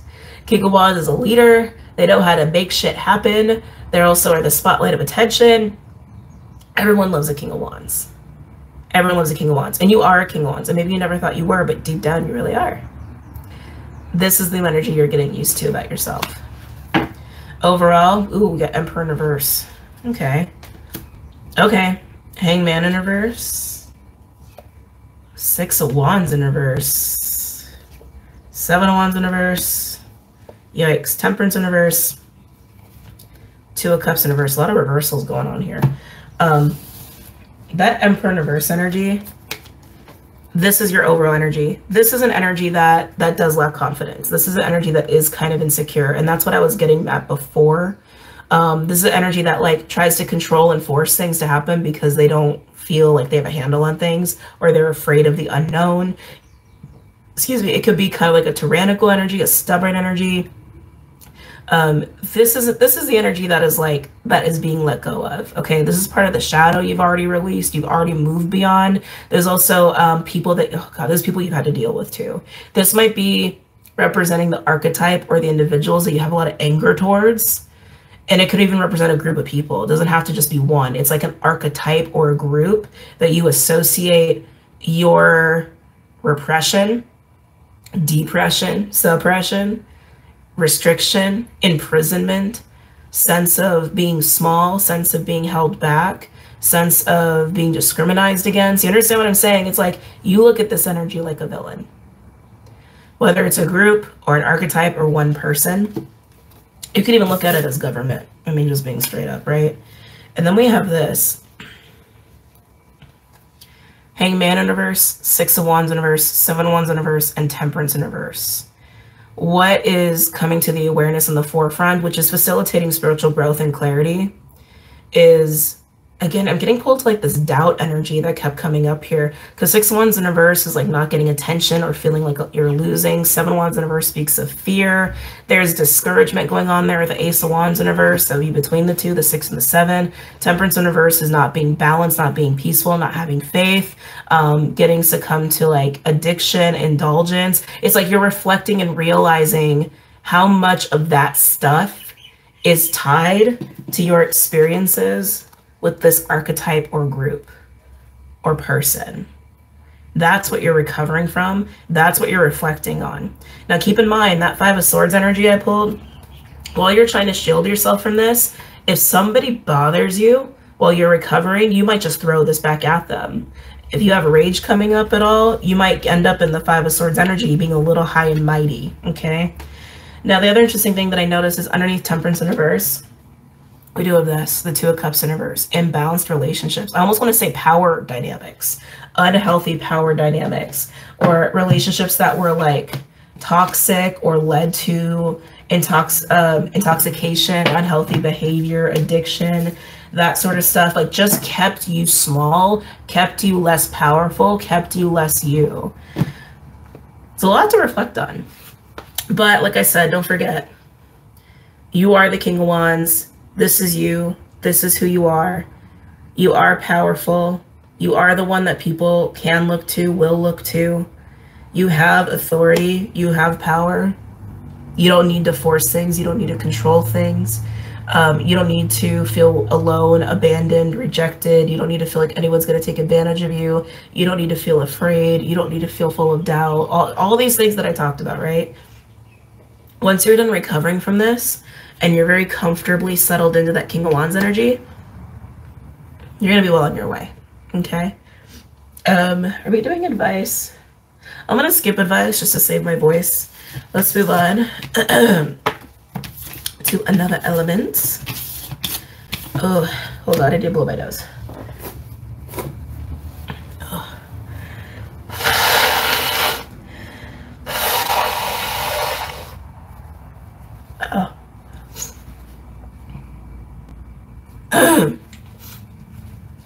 Oh. How did I get congested all of a sudden? Okay. Who's next? Who'll be next? Earth, water, fire.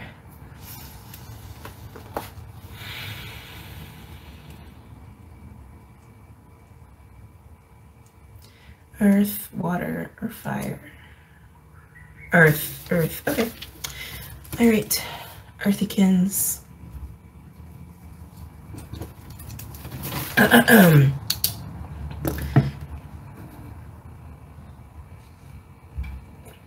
get myself nice and lubricated. Earth signs: Capricorn, Taurus, Virgo. Capricorn, Taurus, Virgo.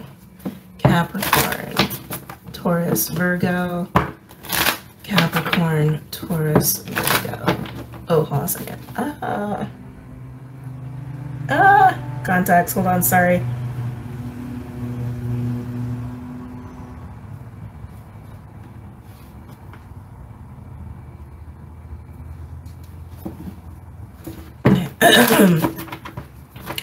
Capricorn, Taurus, Virgo.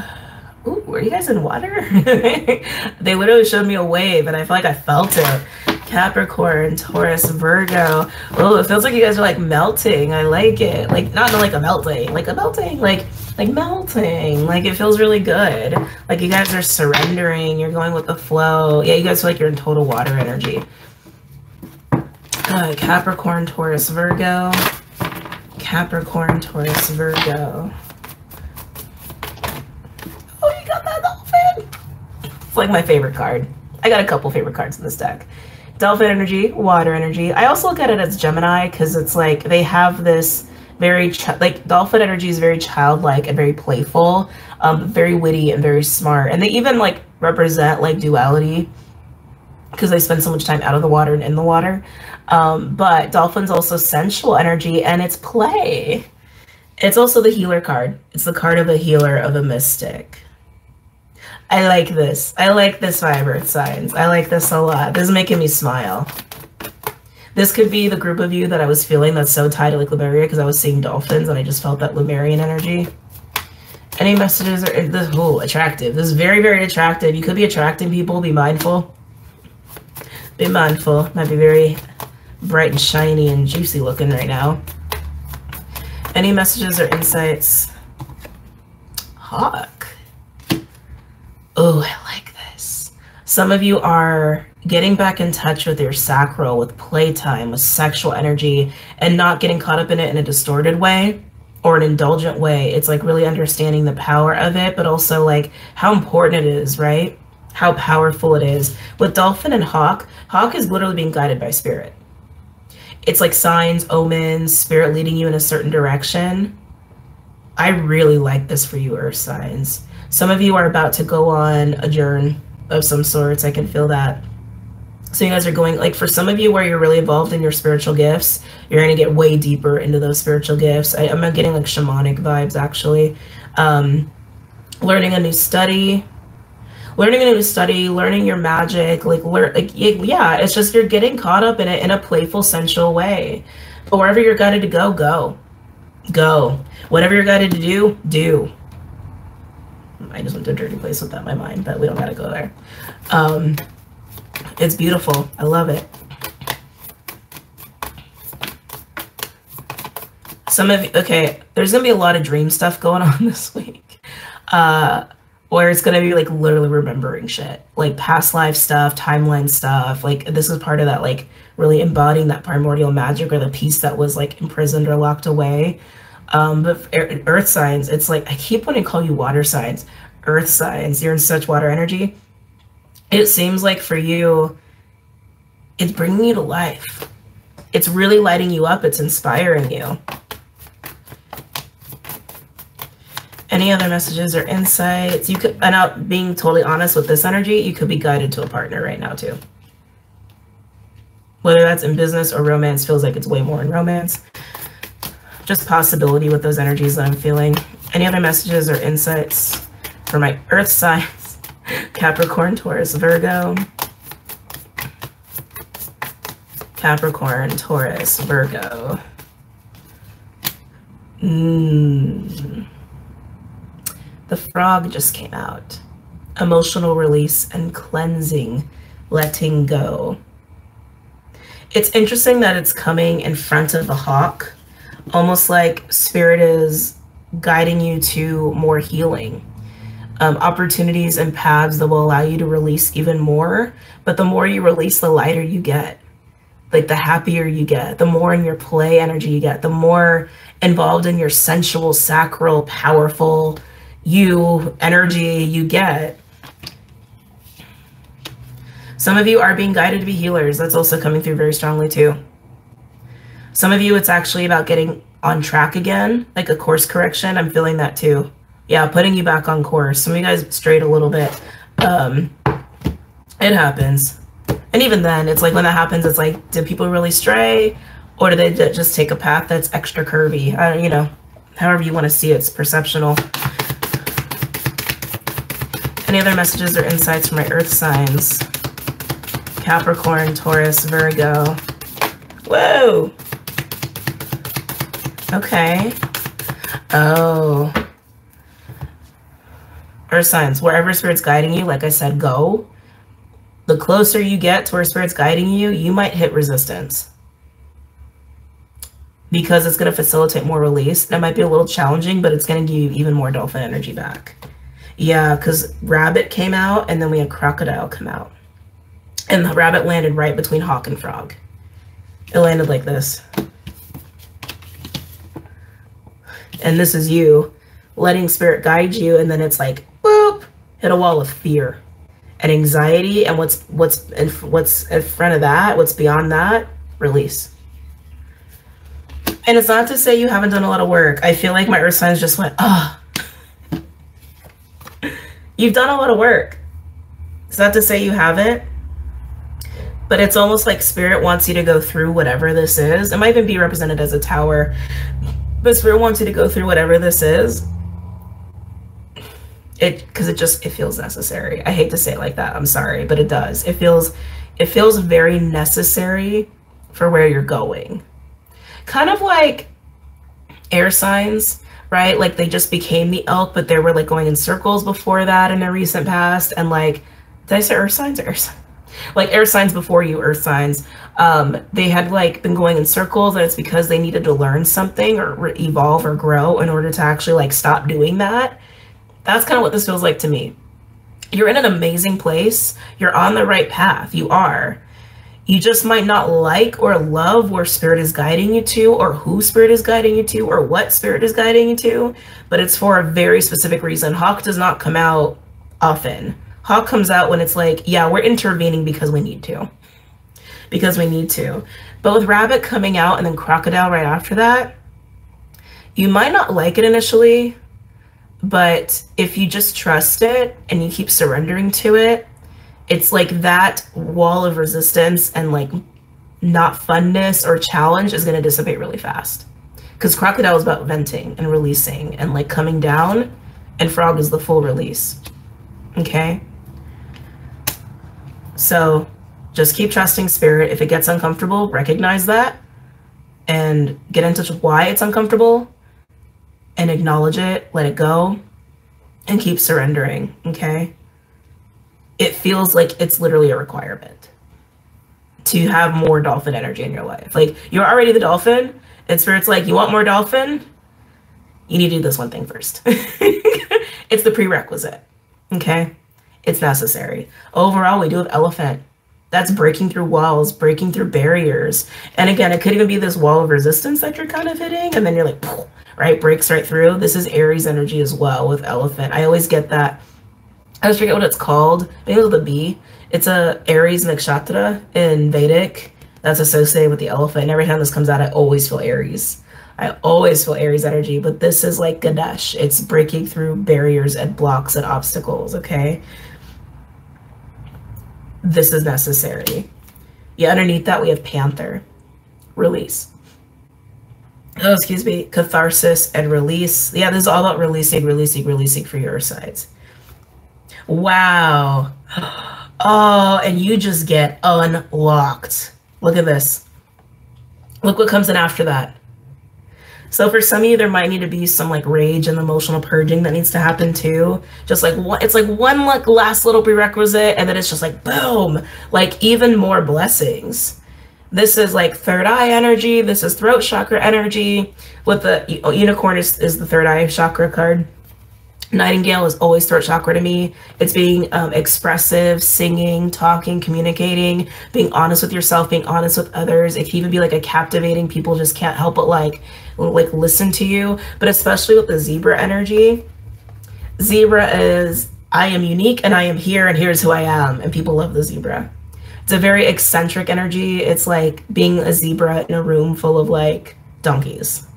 It's like that's the kind of vibe this is. Okay, so not only is there like a third eye unlocking, like more like sharper, I want to say sharper intuition, psychic awareness, right? There's also like being more vocal and expressive and honest and comfortable with that, and a lot more confidence in being you and being this like bright shiny energy, right? Like with the dolphin. So, and again, that's coming after like wherever spirit is guiding you, wherever, to whatever, to whomever, you're gonna have a tower moment. And the tower moment is just a release. Tower doesn't always have to be something disastrous or something falling apart. It's something inside of you that's falling apart.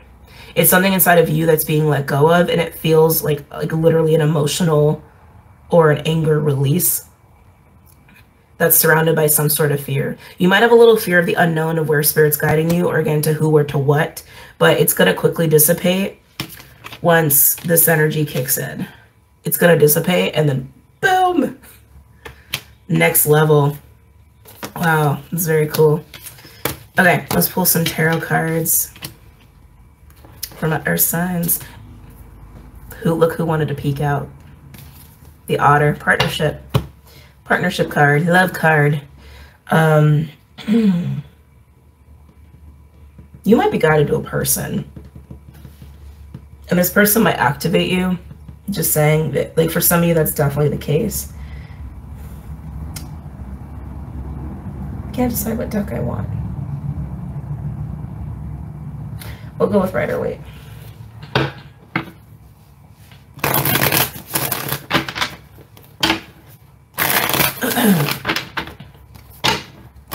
Any messages or insights for my earth signs? Capricorn, Taurus, Virgo. Capricorn, Taurus, Virgo.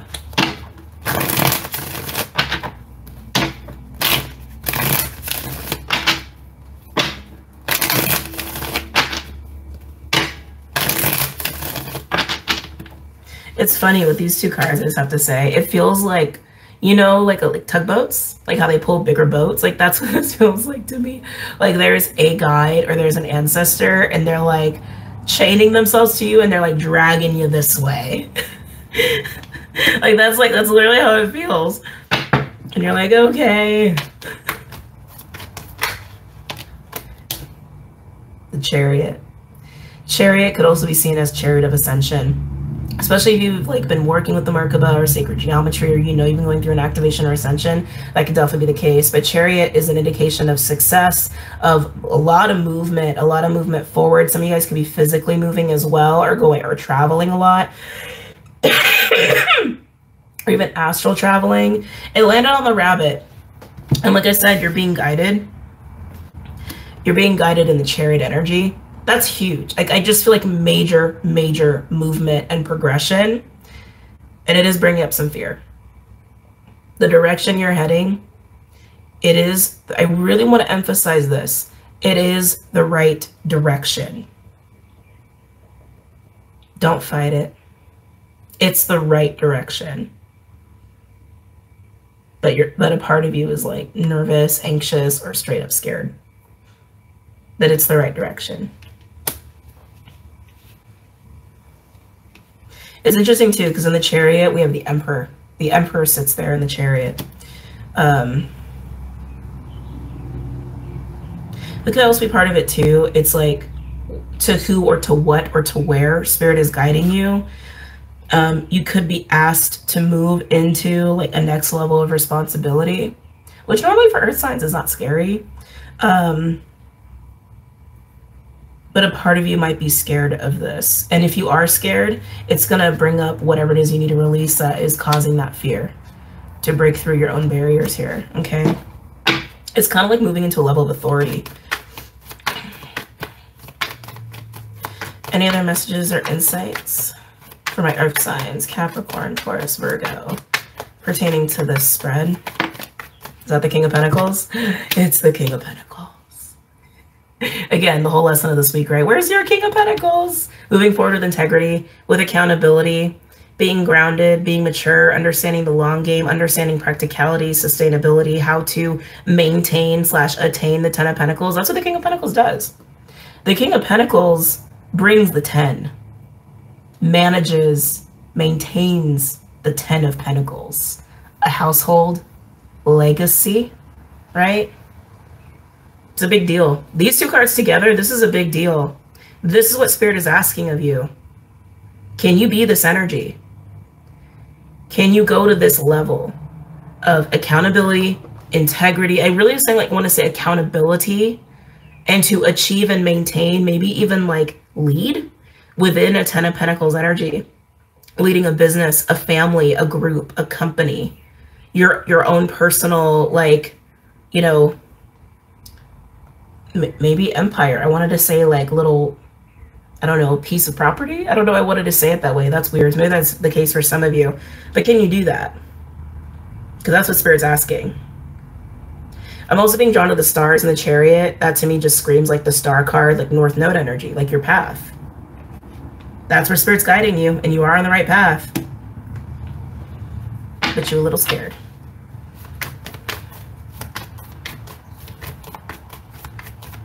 You're going to release whatever's getting in the way of that. Okay. Any other messages? Or, well, you have the opportunity to. It's a free will choice.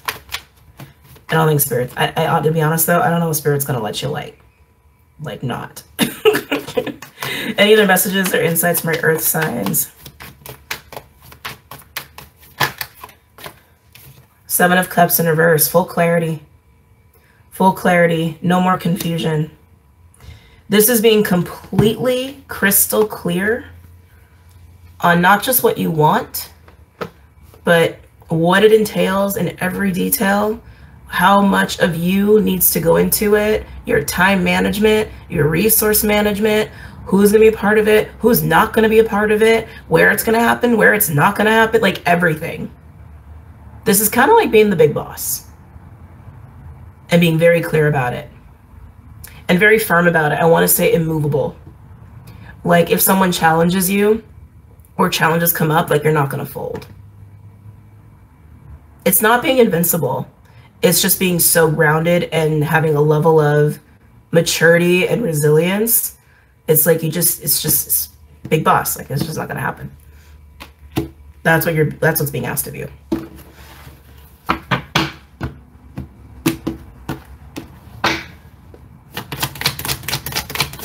Any other messages or insights from my earth signs? Capricorn, Taurus, Virgo. Capricorn, Taurus, Virgo.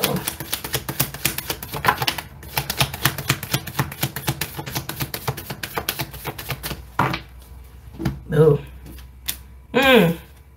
7 of Wands. You don't have a lot of cards out here. It's funny, you do have 3 sevens though. The Chariot is a 7, 7 of Cups, and now you have the 7 of Wands. The 7 actually landed on the Dolphin energy. Some of you are afraid of losing that Dolphin energy. Almost like you're going to lose that sense of play and freedom, but I don't think you are. Like having this level of like responsibility doesn't have to be old school patriarchal. Like it doesn't have to be waking up at 5, working your ass off until midnight. Like it doesn't have to look like that. It doesn't have to look like that is what I want to say. It's not like you have to like stop having fun and enjoying life just because you're getting pretty serious about your path or you're getting serious about what it is that you want to attain or maintain, right? But I can feel that you're like worried that you're going to lose that Dolphin energy.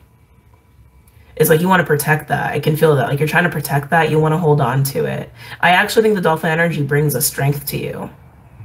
Because it's that childlike energy, and it's like, and it is sacral based, which is very like needed for co-creation and manifestation. That's a skill. That's like a power tool, right? So hold on to that. Don't be afraid of losing it. You're not going to lose it because you need it. You actually need it.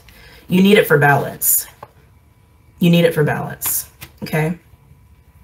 Overall, what struck me is this. Page of Pentacles in reverse. Oh, okay, well. Hangman. Empress. Knight of Swords in reverse. Oh my, 2 of Swords. Yikes. Oh, God. Okay. So, I see why you're afraid. I see why you're afraid. Page of Pentacles in reverse is doubt. It's doubt. Like, it's doubt. It's just straight up what it is. Page of Pentacles, when it's upright, it's like it's ready for a new plan. It's ready to like be more practical and be like to start getting better at being disciplined. Like that's Page of Pentacles upright. And in reverse, it's like none of those things. It's a little bit of an avoidance too, is what I'm getting with that. And then we have the Hangman right there, which again, I'm not surprised because having the Hangman right there, I mean, that's kind of everything I was saying, right? It's like you're hesitant. You're hesitant. And when the Hangman comes out, it's saying that that you're not really having forward movement because of something, and it's because of this Page of Pentacles in reverse. But underneath that, the Empress with the Knight of Swords in reverse and the 2 of Swords. You are the Empress. You're also the Emperor with the Chariot energy there. It's like you've been the Empress and you're needing to like move into the Emperor energy to like balance the 2 in order to get in the Chariot.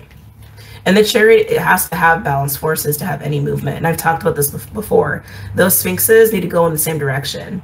which means they need to be on the same page. And you can even see they've illustrated it as masculine, feminine. You got the masculine energy right there, and you got the feminine energy right here, but it's behind a hangman energy. Because you really like that Empress energy. You like that dolphin energy. Dolphin's very feminine.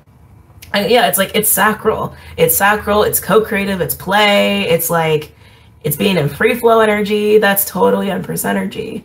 And with the Knight of Swords in reverse and the Two of Swords, it's like, there's a restlessness there. What do I do? That's what that feels like. What do I do? What do I do? You just follow spirit. You follow where spirit's going, where spirit's leading you to. And the reason why I said, like, I can see why you're scared. There's doubt. There's a lot of doubt coming up here, but because of your past. Hold on.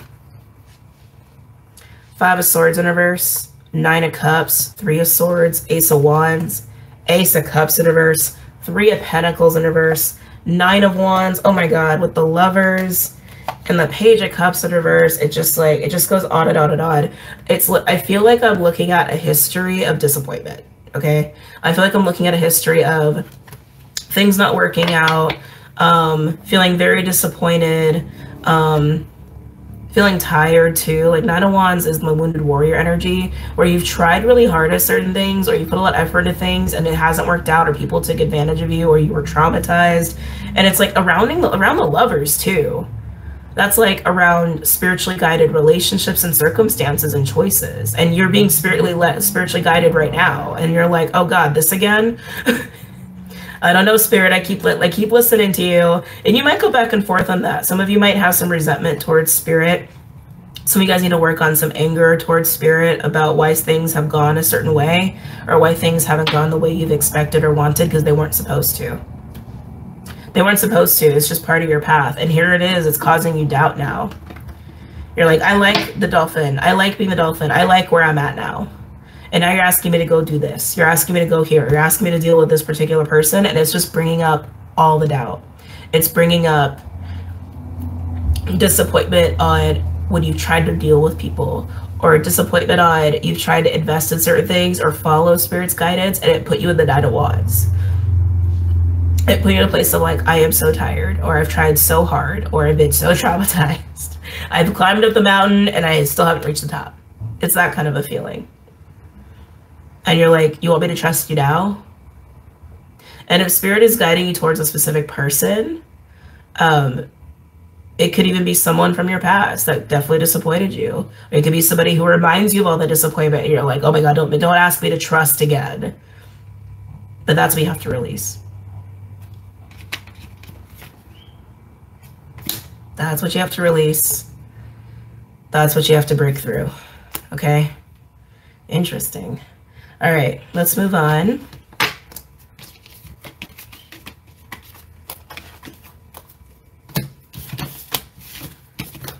Okay. Who's going next? Water or fire?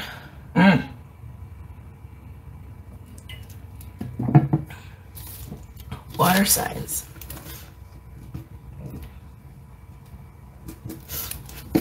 Okie dokie. Cancer, Pisces, Scorpio.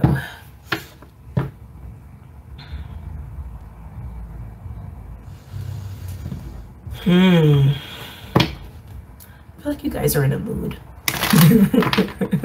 Sorry, I'm just gonna call it. You guys feel kind of serious right now. Cancer, Pisces, Scorpio. What happened? What happened, water signs? What happened? I almost want to say you're in the oyster energy. You're like, leave me the fuck alone. That's what you guys feel like, seriously. That's just what I'm getting with my water signs. Cancer, Pisces, Scorpio. You guys feel irritated or easily irritated. You're enjoying your alone time, your space. Some of you are wanting a lot of quiet time. So you guys are also getting downloads here just in sacred space, and you don't want to be bothered. Some of you guys are unhappy with maybe some turn of events. You guys just feel kind of grumpy. Cancer, did somebody wake you up too early? I love you, Cancers, but you guys love to sleep. You do. You love to sleep. I haven't known a single Cancer in my life who's like a real like morning person. I haven't met any Cancer like that.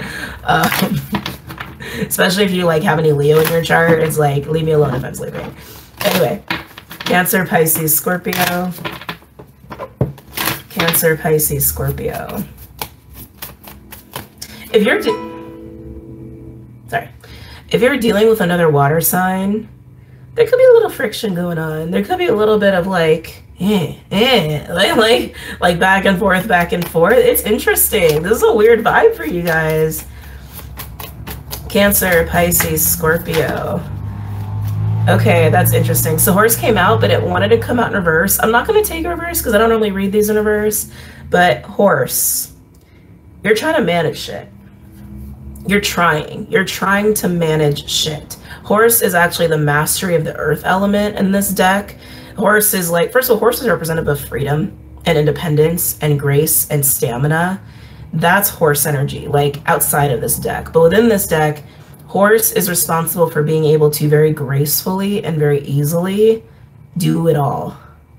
Wake up at 5, go for a run, do some yoga, go for a swim, take a shower, eat breakfast, get to work by like 8 or whatever, and then work till like 5 or 6 and come home, make dinner, take care of the family, like, you know, all the things. And then write their book at night. Like, that's horse energy. I feel like you guys are getting really focused. It's funny because earth signs, like earth signs are being pushed in a certain direction for their path to like level up. And I feel like you guys are doing that. You're getting very serious about some things that you want to do or things that you just know you need to do. Your earthly plane. This could even be like getting focused on your house, getting focused on your job, getting focused on just cleaning up your life. You're focused and you're serious and you mean business. I just want to say be mindful. You could be getting a little prickly. It feels a little prickly. It feels like this horse is irritated. Like, I'm just being real. It feels like this horse is gonna snap at somebody or bite someone's hand. Like that's, or kick someone. Like that's what it feels like. And maybe you just need to focus, and that's okay, right? Maybe you do need some space to just focus and get your shit together. Nothing wrong with that. And just like tell people that, right? Yeah. Maybe there's just too many people and you just can't. Maybe people can't help themselves. Water signs. Moth. Drawn to the flame. Being drawn to you. So yeah, water signs. It's funny because that's what I was just saying. Right? Like, just tell people, excuse me, if you need space, take space. But you might have people like coming at you a lot to the point where you're just like, get off of me, get away from me, give me my space. But that's what that is. Moth is literally attraction. It's magnetism. You're a magnet right now, water signs.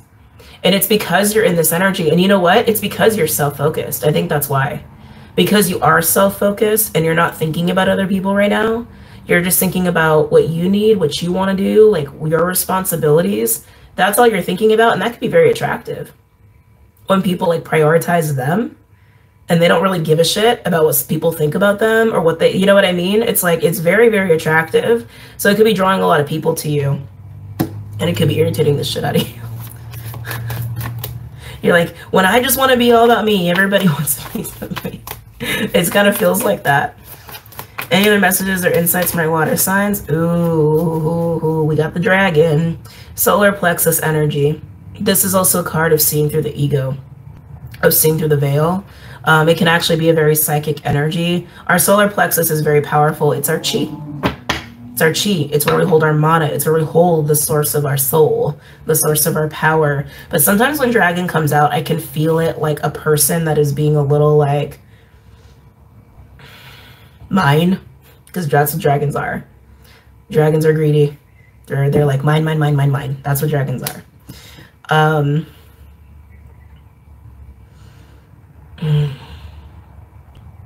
It's funny because you might be getting pulled into your dragon energy if people are coming at you with their dragon energy.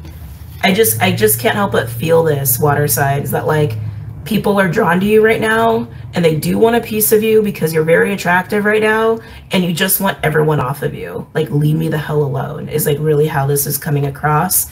But again, just watch that because I feel like it's bringing out some shadow that could actually be like detrimental to other people.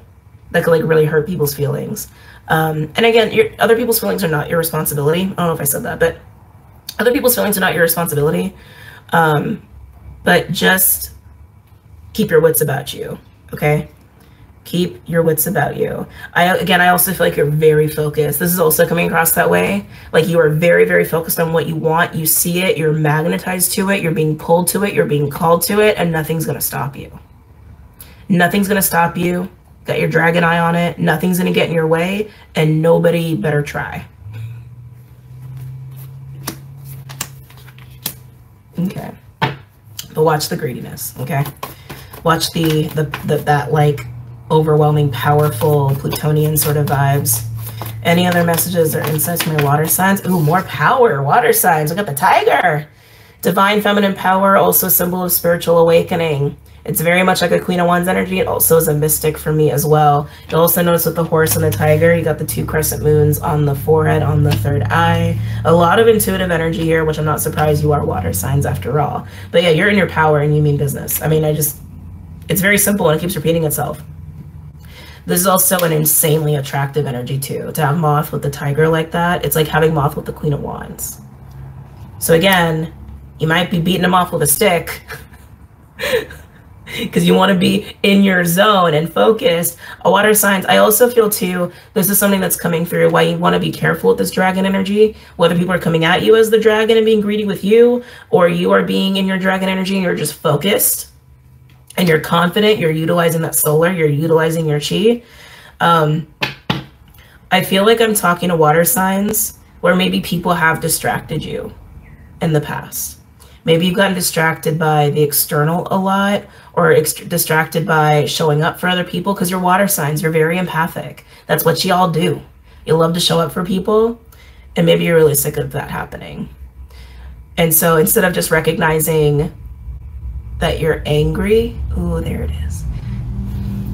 Instead of recognizing that you might be angry about how much that's happened, or angry that people keep wanting a piece of you, or wanting to take some of your yumminess because that's just what you've done. You're angry about it, but recognize that that's what it is and that you don't need to take it out on people. It also doesn't mean like completely push people away either. I feel like that's what this is. I feel like I'm just feeling your anger.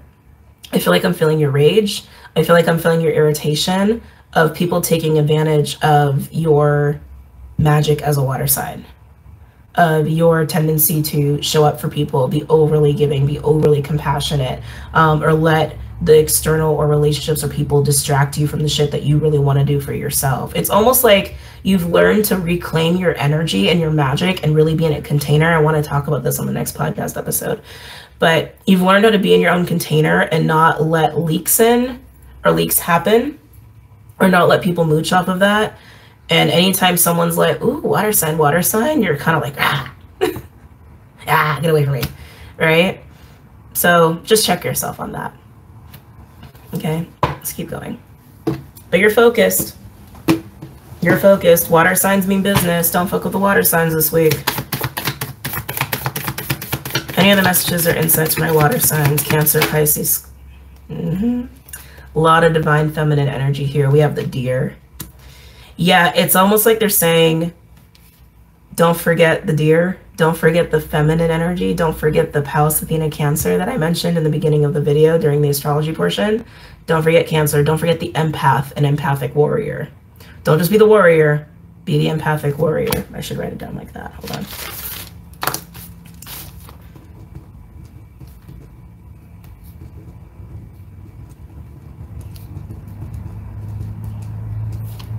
And this is the hard part about being a water sign.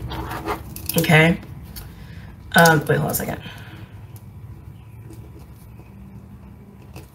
Okay. That is the hard part about water signs, okay? You do put the empath and empathic warrior, but a little too much. And I feel like I'm reading for water signs where you're very sick of that happening, and it's like you're just trying to be the warrior right now. But you need to be the empathic warrior. You just need to be the empathic warrior who is aware and just contains contains your energy in your container, says no when needed, and says yes when needed, when it's needed, right? But that is up to your own discernment. That is part of your learning lesson as a water sign. Ooh, ouch. Ouchie, sorry. Any other messages or insights for my water signs? Cancer, Pisces, Scorpio. Overall, we have Snake. This is tapping into untapped potential. It's a power card. And then Eagle, starting new cycles here. I heard breaking away. Wow, breaking away. Look at what you're breaking away from. Tarantula and Octopus. This is being on the fence and feeling like you can't move forward. It actually feels like you're being held on to. With Golden Egg underneath that, that's like your heart chakra. Your heart chakra has had some stuff. Some of you might have gone through a heart chakra opening, awakening as well. Interesting, we got the elk underneath that, the divine masculine principle to the divine feminine principle. Oh, there's a lot going on here. There's a lot going on in those two cards, in all those cards. But before I get there, I was hearing you're breaking away. You're moving into this level of self-empowerment by learning how to be in your container. Just don't move so much into the warrior energy that you lose the empath. You're still an empath. Don't be just an empath. Don't be just the warrior. Be the empathic warrior. Okay? I do feel like some of you like have a lot of people tugging at you or trying to tug at you. But that's exactly what you're breaking away from though. You're breaking away from all of that with Tarantula and Octopus. That's what you're breaking away from. Octopus is like the devil energy. It's like strangling, restrictive, it's chains, it's being held back. Tarantula is also being at a crossroads. It's being stuck. But the thing that is striking me, wow, yeah, it's more breaking away, is that your heart chakra was very affected or has been very affected by being too much of the empath and not enough of the empathic warrior. Golden Egg with the elk and the lamb. This is like what is in your heart. And you are the deer, but this is about balancing all parts of you, right? The divine masculine, divine feminine, within and without. Lamb is a new energy. It's innocent. It's pure. It's like a baby energy. And Golden Egg, like I said, it's like heart energy. This is what you are breaking free. You're breaking this free from this. It's bringing back the empath and putting it into the empathic warrior. And more of this like liberated energy just comes through with cheetah and butterfly. Okay. Now, some of you could have somebody who's tugging on you who feels very held back from like being in your energy. And they're trying to like break that hold to get in your energy. Again, healthy container, right? That's what's necessary. Healthy container is always like required. Some of you have recently closed out some cycles and learned some lessons with an elk energy that put you in this state of power. But if you're feeling anger or you're feeling any residual emotions that are just like, rah, like putting you in that energy, you need to examine that. Because it's coming from being too much of an empath and not enough of an empathic warrior in your past. And it's still affecting you or you're still holding on to it. And if you let that go, you're going to liberate yourself, move deeper into your own power, and you're going to liberate this hold on your heart chakra so that you can be open and receptive to people who are just like you, people who are equals and friends or lovers or counterparts or what have you, who are not looking to take a part of your energy, who are not looking to take advantage of your emotional support or the empath in you, so that you can let these people in. Because right now I'm looking at a water sign who's just like, everybody get away from me. It's interesting too, water signs. I feel like some of you guys have been a little numb. Some of you guys might have been numbing to this anger or just being disassociated from this anger and this irritation. And you might have been like pushing people away and not realizing that that's where it's coming from, that you're actually angry and you've just numbed it or disassociated from it. But that's what it is. All right, moving on. Let's pull cards. We're gonna do the other Rider-Waite. Ooh, or do we want to do the Runic Tarot? No, they said Rider Waite. Okay. Rider Waite it is. Ooh, the King of Cups at the bottom. I knew that Five of Wands was going to come out. Any messages or insights for my water signs? Cancer, Pisces, Scorpio.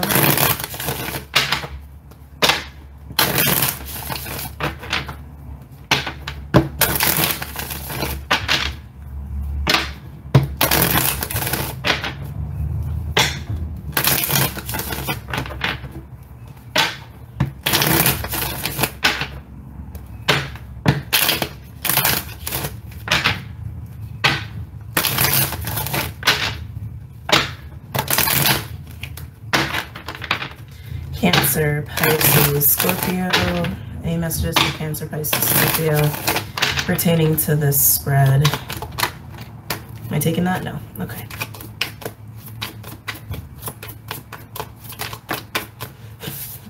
King of Pentacles. That's basically the elk energy. King of Pentacles here. It's funny because he landed way outside the read because this is what's being unlocked.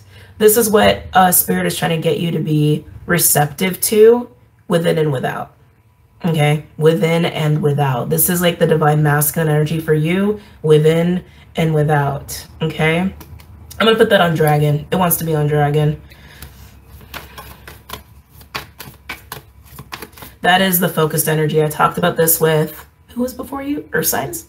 With Earth signs, King of Pentacles attains and maintains the 10. Housing, legacy, households, families, businesses, right? It's like they're big daddy. It's big daddy energy. And this is about owning and unlocking the big daddy energy within you and without by letting people like this in as well. Not to the point where, again, you get taken from. I just feel like I'm talking to water signs who've been fed up. And you're like, I'm not giving to nobody. I'm giving to myself only. The King of Pentacles is what you need to balance with your deer energy and your horse energy, okay? I wouldn't be surprised if we get the Queen of Pentacles out as well.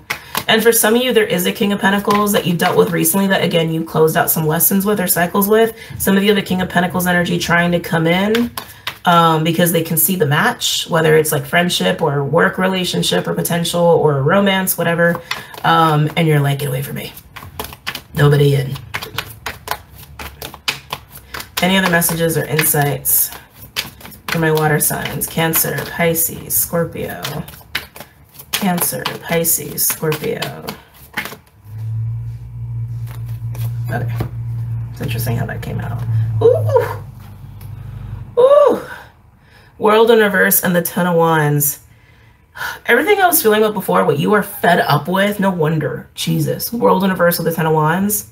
You don't have to deal with it anymore, okay? It's not going to be part of where it is that you're going or where it is that you're headed, but you need to recognize that if you are angry or still agitated or you're pushing people away, you have to recognize that a part of you is still holding on to that, holding on to those experiences, and you got to let it go. Otherwise, you can't fully step into the new. This is being totally burdened and fed up, okay?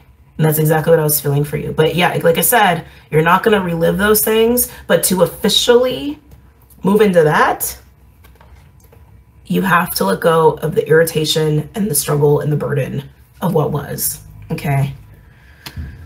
Oh.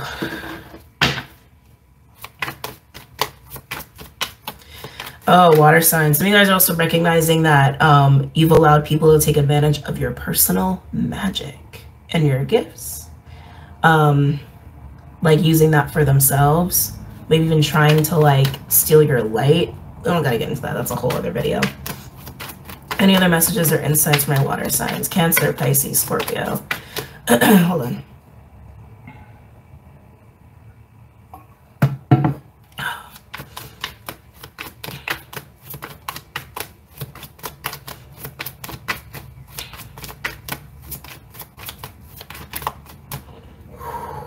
Look what just landed on the Tiger.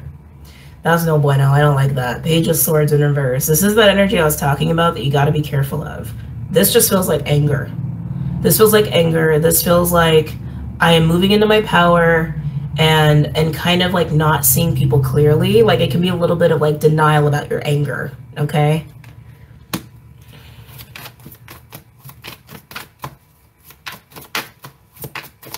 It does. It feels a little bit like a sharp tongue. That's what it, thank you. They said that's exactly what it is. It's a sharp tongue.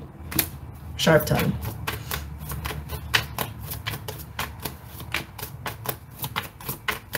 Any other messages or insights for my water signs? Oh. Eee! Whoa! Again, don't fuck with the water signs this week. Nine of Wands, I knew that I felt anger. That Nine of Wands in reverse is the epitome of anger. If we get Queen of Wands in reverse, it's like we're attacking anger and rage, okay? Nine of Wands in reverse, the Tiger and the Page of Swords in reverse. This is how it landed. You're angry. Be angry. Don't numb it. Don't deny it. Don't push people away and just say, I'm just doing what I need to do. Acknowledge it, okay? Acknowledge it. Acknowledge that you're angry.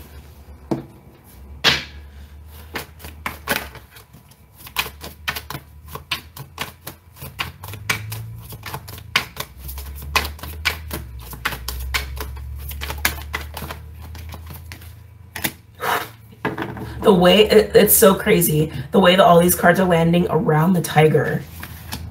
Look what just came out. This is exactly how they landed on the board. Three of Cups in reverse. All around the Tiger. Do I have the book near me? No, I don't. Damn it. I might have already shipped it. Still in the process of moving. I'm going to be in the process of moving for a few weeks. But Three of Cups in reverse. That is unhealthy social dynamics. This is not wanting to deal with people or be around people. But that's where your anger is stemming from. Like people who took advantage or people who were not healthy to be around or people where you had to overgive and over support. That's what you're angry about. Where you've invested your time, maybe even money, but I feel like it's more about your time, your emotions, and like some of you, like my people who use their gifts, like your gifts and your magic. I'm scared. I'm scared of you. Scared of you, water signs.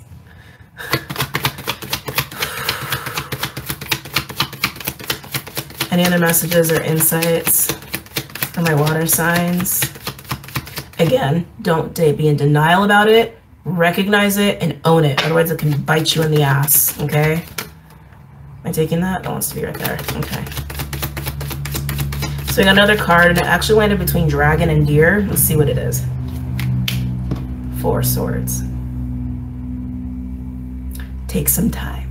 Okay, water signs. Bubble. Just bubble. All right?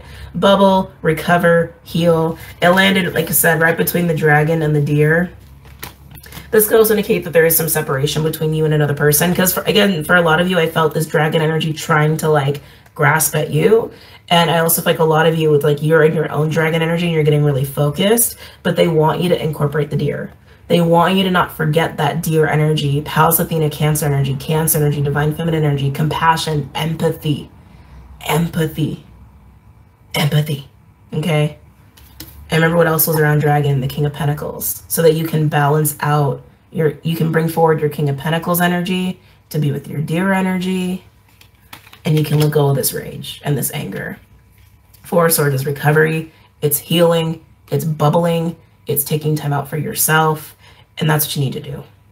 And if people keep coming at you, just tell them, look, I need space right now. I'm processing something or I'm letting something go or whatever. Just be honest about it, right? But this, some of you got a little bit of spiritual ego going on too. I can feel that. But this is anger. This is anger at people who misused and abused your generosity, your compassion, your empathy, your overgiving, your power, your magic. And this is you also biting back. Okay? Being in your power and biting back, but being in your power in a distorted way. Because you haven't fully released the anger of the burden of all of that. Like I said, you don't have to experience it ever again. But you gotta let it go. Overall, interesting. We have Seven of Cups. With Four of Wands. Oh, yeah, the Ace of Swords in reverse. I see Nine of Cups. You're not recognizing, like I said, that this is over. That those experiences are over. You have the Four of Wands and the Nine of Cups. And what's surrounding all of that is the Seven of Cups and the Ace of Swords in reverse. Ace of Swords in reverse is lack of clarity. It's not seeing something clearly, or it's illusion. And then Seven of Cups is kind of the same thing. It also speaks of illusion and confusion and overwhelm and options and fantasy. But the Four of Wands and the Nine of Cups, you have both of those. Like what you have right now is actually what could make you really happy. It's solid footing. It's being content within yourself. And you are those things, and I think you're owning that. But you're taking it to a next level because there's distortion all creeped in through it, and it's coming through in all of that. It's coming through in all of that. It's almost like you think you need to keep like guarding yourself. But you actually have contentment. You have happiness. You have stability. And you're not fully letting yourself enjoy that because you're still angry about past experiences and you're kind of fed up with people. But recognize why you're fed up with people. And again, take this time, if you need it, to work through that, because this is unnecessary. That's unnecessary. Not what I expected for water signs. All right, moving on.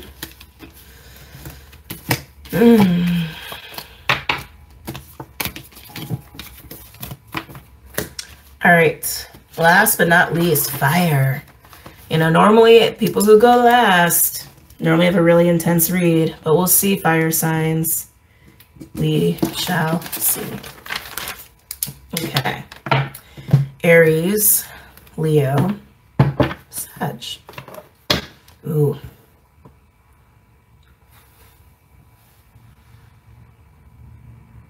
You guys feel sad. I'm also seeing instruments. Maybe you guys are playing music. Maybe you're listening to a lot of music. Aries, Leo, Sagittarius. You guys feel very like subdued. You guys feel like you're in the Four of Swords, like Five of Cups, like Hermits. Like you guys feel like you're kind of hiding away a little bit, which is not what I expected. Maybe it's only temporary. Maybe it's only temporary. Aries, Leo, Sagittarius. Aries, Leo, Sagittarius. I feel like you're having, yeah, you know what? You're in hermit mode. That's what this is. You're like Four Swords, Hermit, Five of Cups. Like, you're taking space. I feel like you've had some sobering truth. This might hit you later in the week. I feel like this is going to hit you later in the week. I feel like that's Venus square Saturn, actually. Saturn's in Pisces, and Venus is going to be in Gemini. And I mean, this is for my fire sign. So I'm like, well, why would that affect my fire sign so much? I mean, I would just look to your charts to see what house it could be affecting, what house that will be falling into, transiting for you, both of those planets. But yeah, fire sign. It feels like you towards the end of the week, you're having a very sobering moment, a realization. But I do feel like it's short-lived. I do. I feel like it's gonna be fleeting. Like the sadness anyway. Aries, Leo, Sag.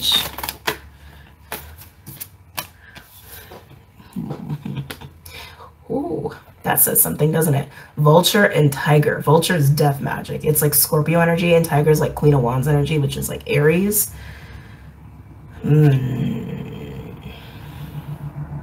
It's funny. I want to say this energy has teeth. It's weird. It's a really weird vibe. This energy has teeth. This energy feels rough around the edges, but it feels like you're definitely going through a death process. And that's what I was feeling with the Hermit energy. It's like something's being devoured. Something is being let go of. Something's being transmuted. And what's emerging from that is like the birthing energy, the tiger. What's being unleashed is power, fire, drive. It's drive and motivation is being born from whatever it is that is being transmuted. Something's dead or died or has been recently let go of or released, and that has like caused a sort of like shift that you needed to go through, and you kind of needed to be in hermit energy to do that. Now I do feel like there's more at the end of the week, but you could have already gone through this, right? Energy is, again, fluid. It's not linear. Oh, Any other messages or insights from my fire signs? Aries, Leo, Sag. Tarantula, that's a prickly energy. That's an energy of being stuck. It's kind of like the Two of Wands. It's being at a crossroads. Kind of like, what now? So you go through this death process. Something gets transmuted. Something gets alchemized. You're in this new energy. You got a little bit of your fire back, but it's like, but what now? What do I do now? What direction do I take? What choice do I make? Crocodile. That just came on with a vulture and tiger. So coming off of the death process, that feels like, again, you were a hermit, 5 of Cups. And this is like coming down from that sadness, getting life back, getting energy back, getting vitality back, ready to come out of the hermit cave, so to speak, but you're not really sure what to do.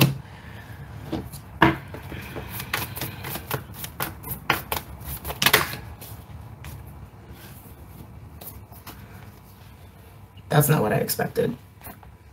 Peacock and Camel. That's an energy of just, let's just maintain our shit. That's like, that's what this feels like to me.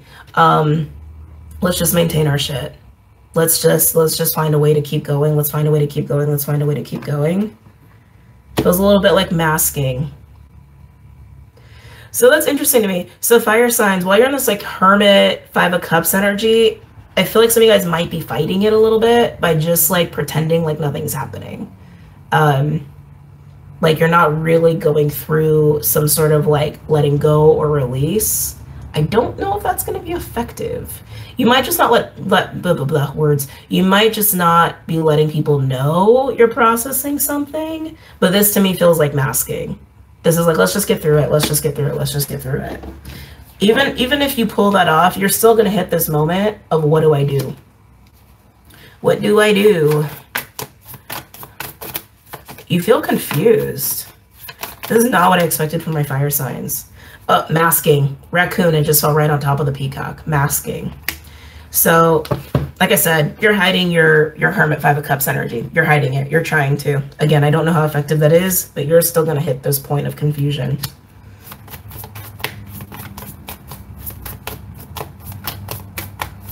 This doesn't have to be you, fire signs. It could be somebody you know or someone you're dealing with. I keep feeling this like sobering moment though, like a truth, and I don't see it on the board yet, but I can feel it. Any other messages or insights from my fire signs? Aries, Leo, Sag. Maybe that's the truth. Otter. Otter is like a partnership card. It's love. It's 2 of Cups, 6 of Cups, lovers energy. It's partnership. It's also tribal energy too.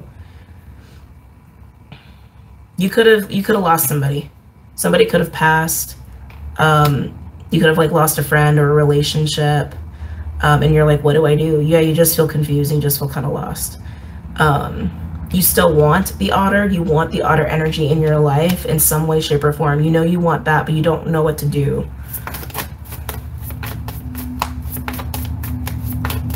Some of you are recognizing, so fire signs, like I almost called you air signs. Fire signs, like I said, this could be your energy, it could be somebody you know. Some of you only after the fact are like recognizing who someone really was to you after the fact. After going through this like Hermit 5 of Cups energy, trying to hide that, trying to mask that, try not to let on of like what it is you're feeling or processing. And then we got the B. Why is the B here? Because B is usually like rewards.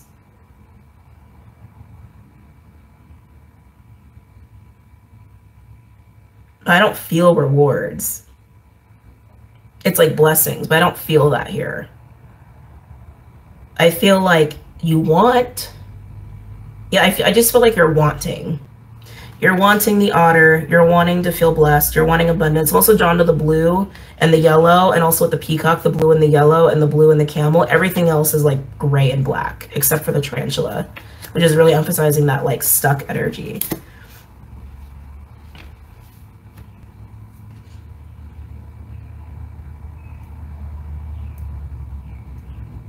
Yeah, I mean, fire signs, I just gotta call a spade a spade. You want otter in your life. That's what you want. You want the otter.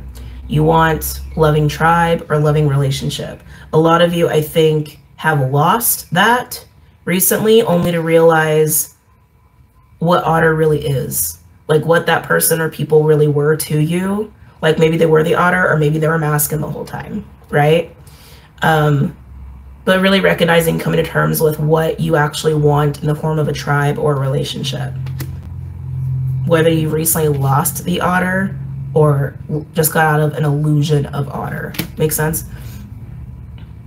But you feel you deserve that. You feel you deserve the otter.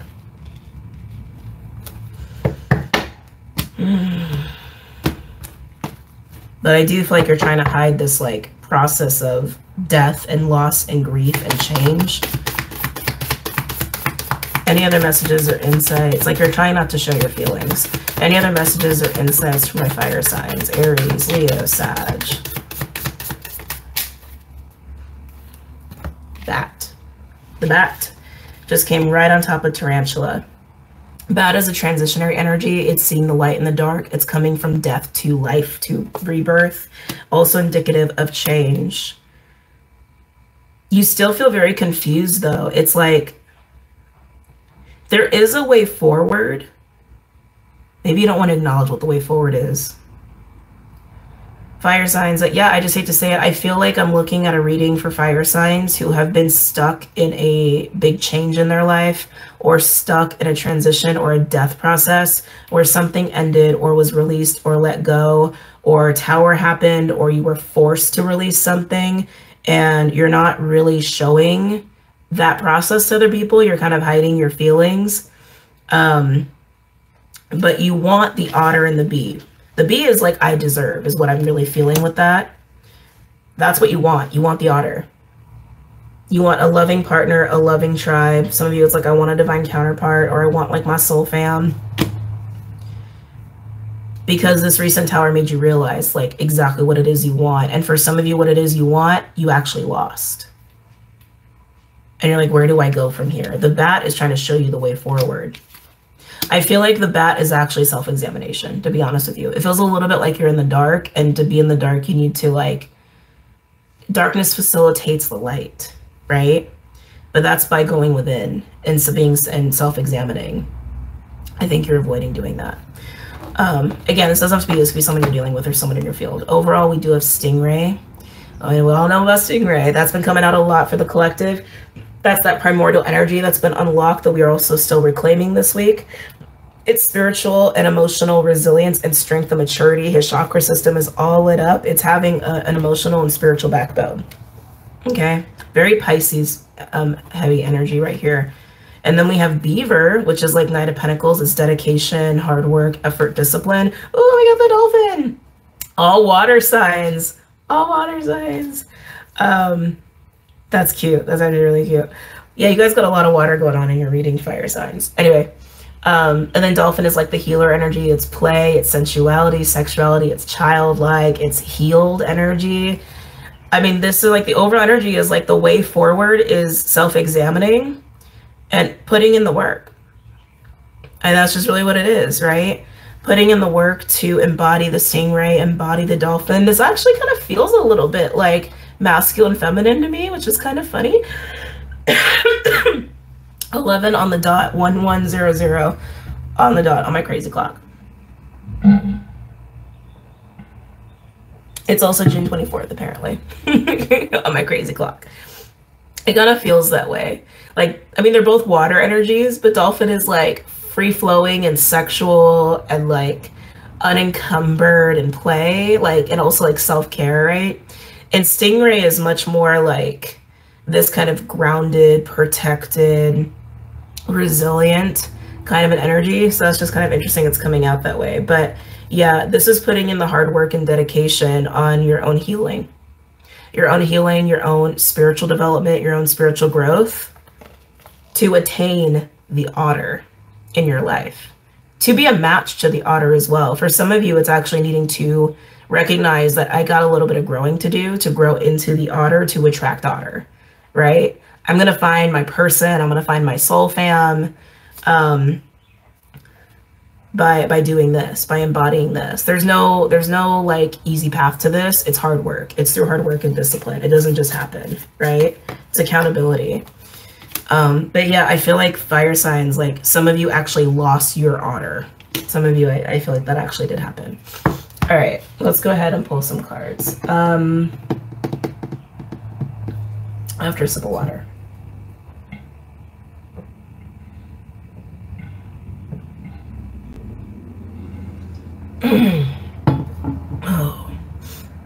Oh shoot, I'm sorry guys, I'll be right back.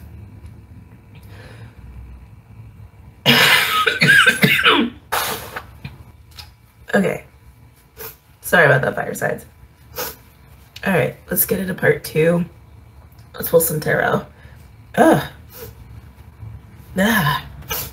right, which one are we doing?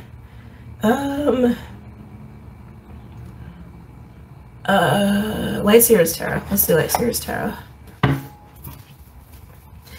Any messages or insights for my fire signs pertaining to this spread? Aries, Leo, Sagittarius. Aries, Leo, Sagittarius. Aries, Leo, Sagittarius. One more. These cards are a little hard to shuffle for you guys. Oh, I didn't do a timestamp. It's fine. I started pretty fast. Anyway.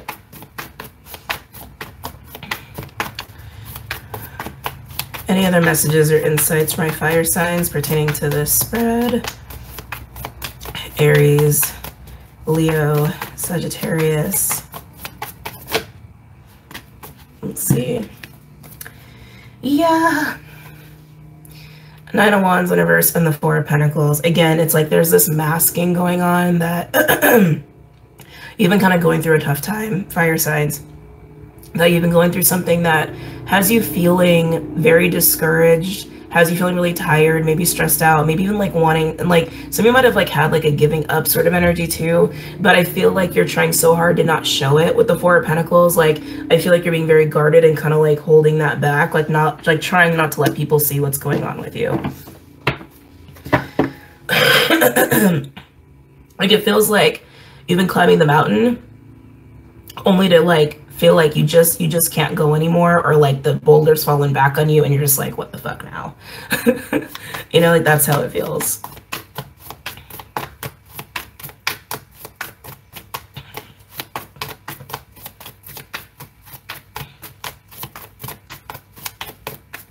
Yeah, again, it feels like you had a tower moment of some kind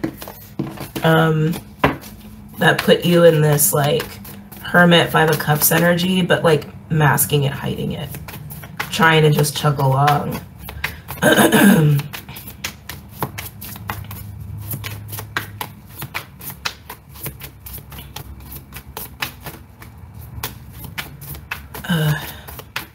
Any other messages or insights for my fire signs? Interesting, the Chariot. You want the Chariot. The only other sign to get the Chariot was Earth signs. Earth signs got the Chariot card. You want the Chariot, and it landed on the B. You want what you want. You want what you feel like you're entitled to, what you feel like you deserve, which is the Otter. And you want to move towards the Otter. You want to attain the Otter. You want to achieve the Otter, which is like tribe, soul family, or like counterparts, or like reciprocal loving friendships, relationships. That's what you want.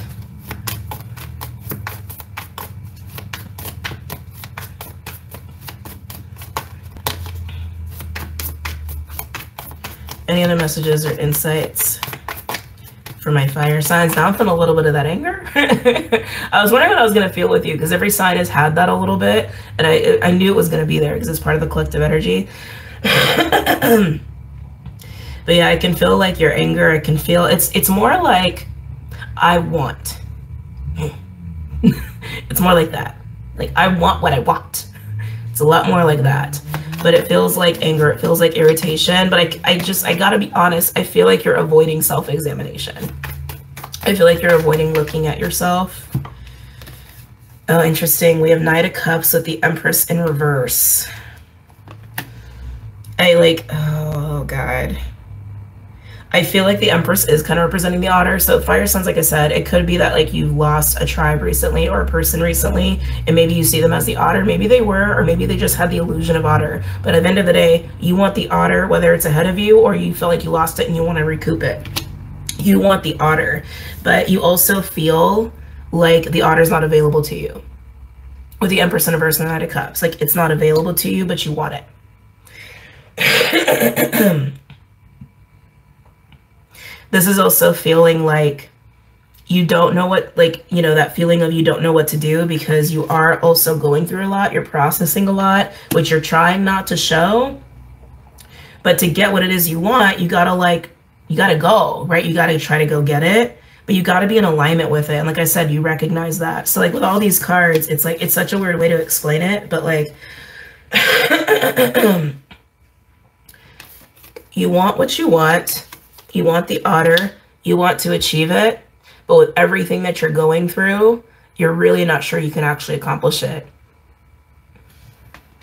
Like you're not in the right energy. You're not in the right energy, or it's just not available to you. Which is leaving you in this place of like, I don't know what to do. I just saw the Two of Pentacles at the bottom.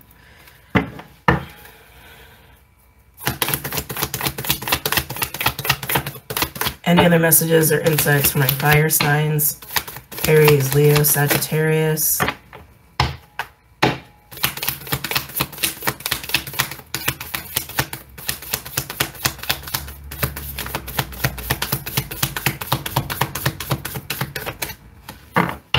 Overall, we have the Wheel of Fortune. That's looking promising. Oh. Eight of Pentacles, putting in the work. Wow, with what it is that you're in denial about, Page of Cups in reverse, what it is that you're not emotionally acknowledging or sharing or being honest about. Nine of Cups, about what it is that you want, which Ace of Cups, that otter energy, and look, Seven of Swords. Seven of Swords with the Four of Cups. Yeah, so fire signs is exactly what I was saying. It's like the Wheel of Fortune is here to say you can achieve it, you can get that otter energy, but it's gonna take work, okay? It's gonna take work, emotional work. It's gonna take working on yourself. It's gonna take learning to be honest with yourself and learning to be honest with other people about what it is that you want. Nine of Cups is wish fulfillment. Nine of Cups is getting what it is that's emotionally satisfying on what your heart really wants. Ace of Cups, and that also is like a path of love. Ace of Cups and the Nine also imply there's an Eight of Cups here. Which means that you do have to leave whatever's happened in the past behind you, whatever could still be affecting you, to get to the 10. To be enjoying another person or a tribe in unconditional love, which is exactly what you want, but it takes working on yourself. That's like exactly what this is saying. And then with the Ace of Cups, look what's around your heart space. This is representing your heart space, your soul, what it is that you're deep down wanting, like the source of it. It's surrounded with the Seven of Swords and the Four of Cups. Like I said, I feel like you're avoiding. I feel avoidance with this. Four of Cups is like, it's like apathy. It's also being kind of bored or emotionally like not really acknowledging stuff, not really being connected emotionally, maybe being emotionally numb or disassociated. And the Seven of Swords really amps that up. You gotta move past that. You gotta move past that and acknowledge what's going on emotionally. You got to be honest with yourself about that. Yeah, underneath that we have Queen of Wands with the Five of Pentacles in reverse. You want what you want, and with the Queen of Wands, that's also passion, and that's fun, and that's play. It's the dolphin energy, right? It's the dolphin energy. But with the Five of Pentacles in reverse, it's also implying that it's like you want to get out of this awful feeling. You don't like this feeling. You feel like you've lost. You feel like you've lost, or you feel like you're alone, or you feel like you're in the dark, and you're not sharing how much you're really hurting and struggling. It's like you just want to push forward. That's like that's what I'm saying. It's like, I'm just going to push forward. I'm just going to push forward. You can only do that so much, right? If you're going to ignore what else is going on with you emotionally, especially if you're like not feeling comfortable enough to be vulnerable enough to really share that and show that to people. And that's why you keep finding yourself here with the tarantula of like, I don't really know what to do. Because what you should do, you're avoiding.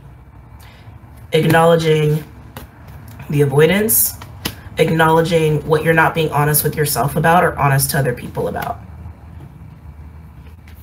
And avoiding putting in the work to do that. That's the only way you're going to get the otter. Deep down, you know that. You're like, I'll just push forward, I'll just push forward. And it's just not available to you, or you can't align with it because you're also emotionally exhausted. Okay. Now, fire signs, this could also be a case of like where someone who's in this energy is also like trying so hard to just achieve what it is they want with someone, because this is definitely about relationships. This is about like soul fam or like equal reciprocal counterparts, friendships, like that sort of deal. That's definitely what this is about. There's no question, there's no if, ands, or buts about it. That's what this is about. This is about relationships. But I feel like I'm looking at an energy of someone who's like, I'm just going to keep putting my energy forward. I'm just going to keep putting my energy forward. I'm just going to keep putting my energy forward. But it's not honest. It's closed off. 4 of Pentacles, 9 of Wands in a verse. I'm not going to show you what's really going on with me. Page of Cups in a verse. I'm not going to be honest about what it is that I'm actually feeling. Because what I'm really doing is avoiding. I'm avoiding. I'm being in denial. I'm not looking at myself. But I'm going to come at you like I'm a Knight of Cups. But with the Empress in reverse, it's not going to be received, right? So like maybe you guys are on the receiving end of this energy. And, you know, if you are, you probably see that. You probably see right through it. And if you're not, if you're the one who's like struggling with this and you're trying to go after a certain tribe or a friend or like a love interest, you got to stop and just be real with yourself, right?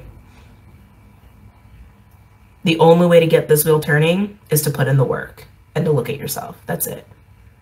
And just do the work. That's like, and be honest, that's it. It's just that simple. There's no workarounds, there's no loopholes.